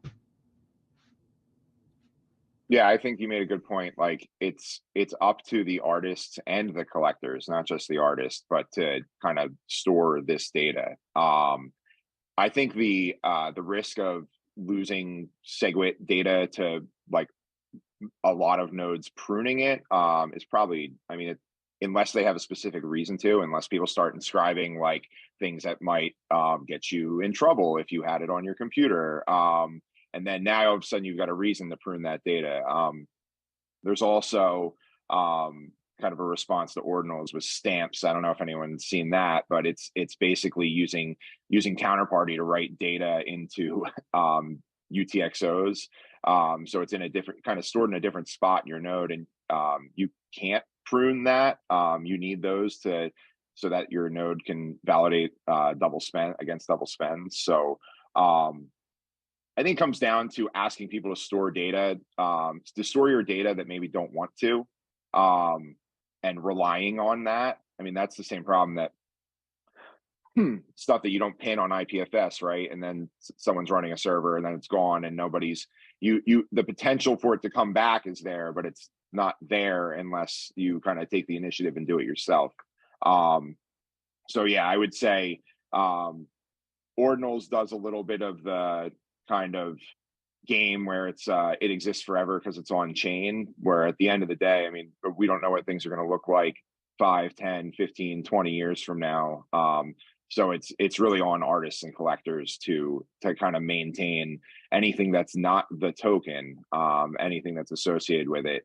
It's kind of their responsibility to archive it long term. I think we are almost out of time. So one last question here. Just broadly, given the rise of ordinals, what excites each of you about the future of NFTs and cultural assets on Bitcoin? Just quick response from each of you.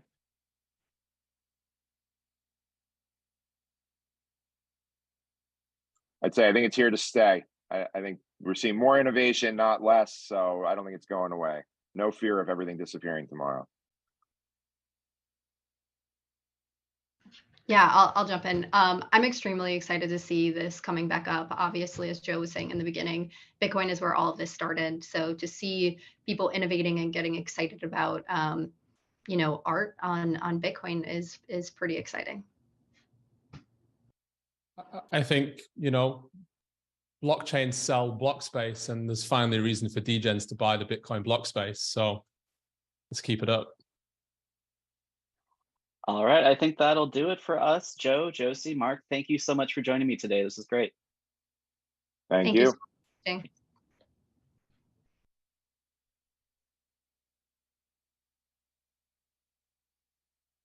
Panel. What a great panel that was, everybody. Next up, our closing talk of the day. You will not be shocked by this. You'll be very excited as we talk about building on Bitcoin here in 2023. The next speaker and I have had countless conversations and is a leading voice to all of us and many others in multiple ecosystems on just that point. Ladies and gentlemen, please welcome up Muneeb to talk about going forth and building on Bitcoin. Muneeb, the floor is yours.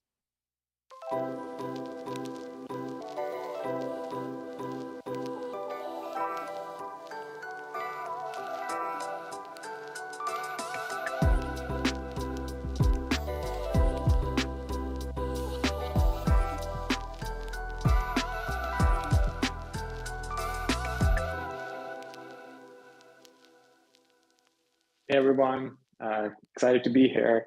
So I feel like the theme of this conference is like pretty spot on. There is this like revival of building on Bitcoin, and I'm just like so excited to see it. And I feel like there have been a lot of skeptics who thought that Bitcoin is basically not an interesting place to build, and people should go to other ecosystems. And I think there have always been like this small group of true believers in Bitcoin, or engineers or developers who've been playing around with Bitcoin, who've always held that contrarian view that no, Bitcoin is interesting. Like if Bitcoin, the asset, really takes over as the next reserve currency of the world, which I am a personal believer in, I think it's hard to imagine that Bitcoin, the asset, would win, but there wouldn't be a thriving ecosystem of developers around it. I think that just doesn't add up, right? Like Bitcoin is a technology. Bitcoin is programmable money. Yes, there are some challenges around kind of like building a Bitcoin because the L1 is very simple by design, but there can be other layers on top. There could be interesting things like ordinals on the L1 that give developers ways to kind of like build interesting things even at the L1 level. And I think like once people sort of like see through that and it clicks, and this general misconception that I think has been around for over the past 3-4 years that Bitcoin, like nobody really builds on Bitcoin, or it's not interesting to build there. I think once that changes, I think Bitcoin actually emerges like more powerful than ever. And I think it's actually important that everyone gathers around a truly decentralized network and a truly decentralized asset, because the core property of blockchains is really that they need to be neutral. They need to be decentralized, not in control of any single person. And what we're seeing time and time and again is whenever some new chain gets started, it ends up being much more centralized. Like that's how these ecosystems work. Like that's how the evolution of these ecosystems work. There are people who are kind of like more in control in the early days, just like even with Bitcoin in the very, very early days when Satoshi was mining on the network and had a few other kind of like colleagues who were also mining, the network was more centralized at that point. But now we have like 13 plus years of history and no kind of like central teams and the way the Bitcoin emerged. It is truly the most decentralized network out there. And I think that instead of sort of like repeating this process over and over again, where some small ecosystem gets started, developers come in, they discover problems of centralization, they run into a bunch of different challenges and roadblocks.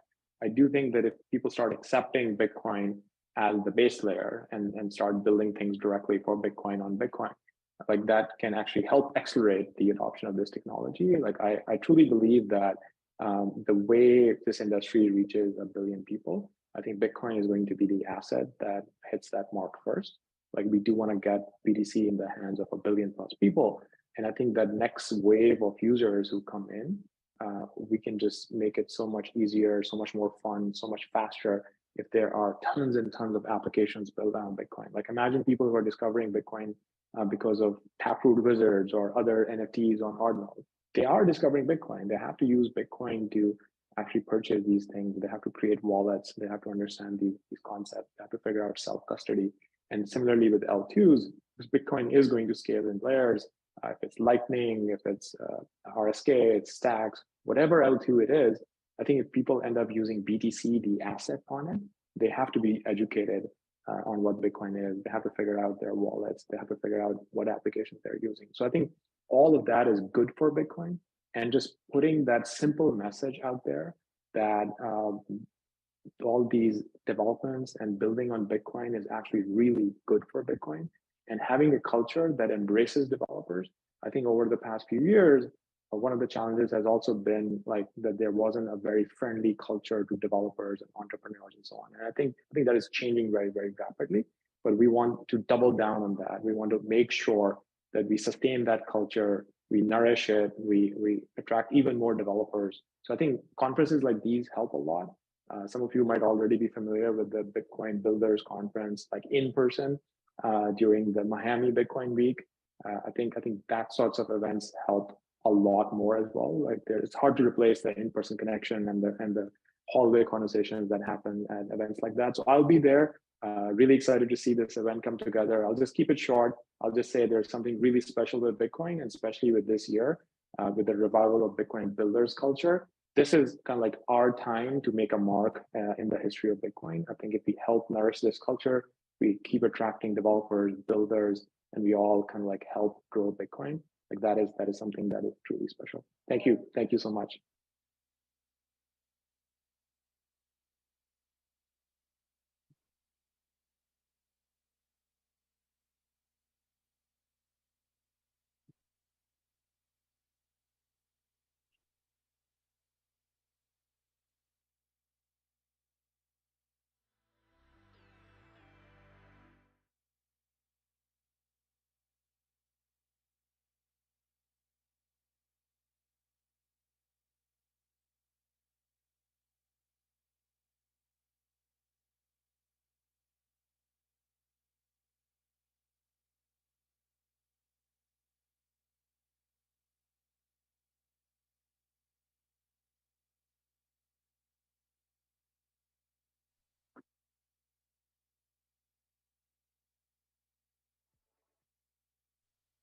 All right. Okay. Thank you, Muneeb. Thank you to all of our outstanding speakers today, talking about the Bitcoin ecosystem and what it means to build now on Bitcoin as that base layer. We've got an exciting year ahead of us with tons of launches, new products, and new applications. Some hopefully will be developed by you listening today. With that, we'll see you soon in Austin at Consensus or in Miami for Bitcoin Miami and the multiple events we have planned. Until then, get to building, have fun, and everyone, have a great day. Take care.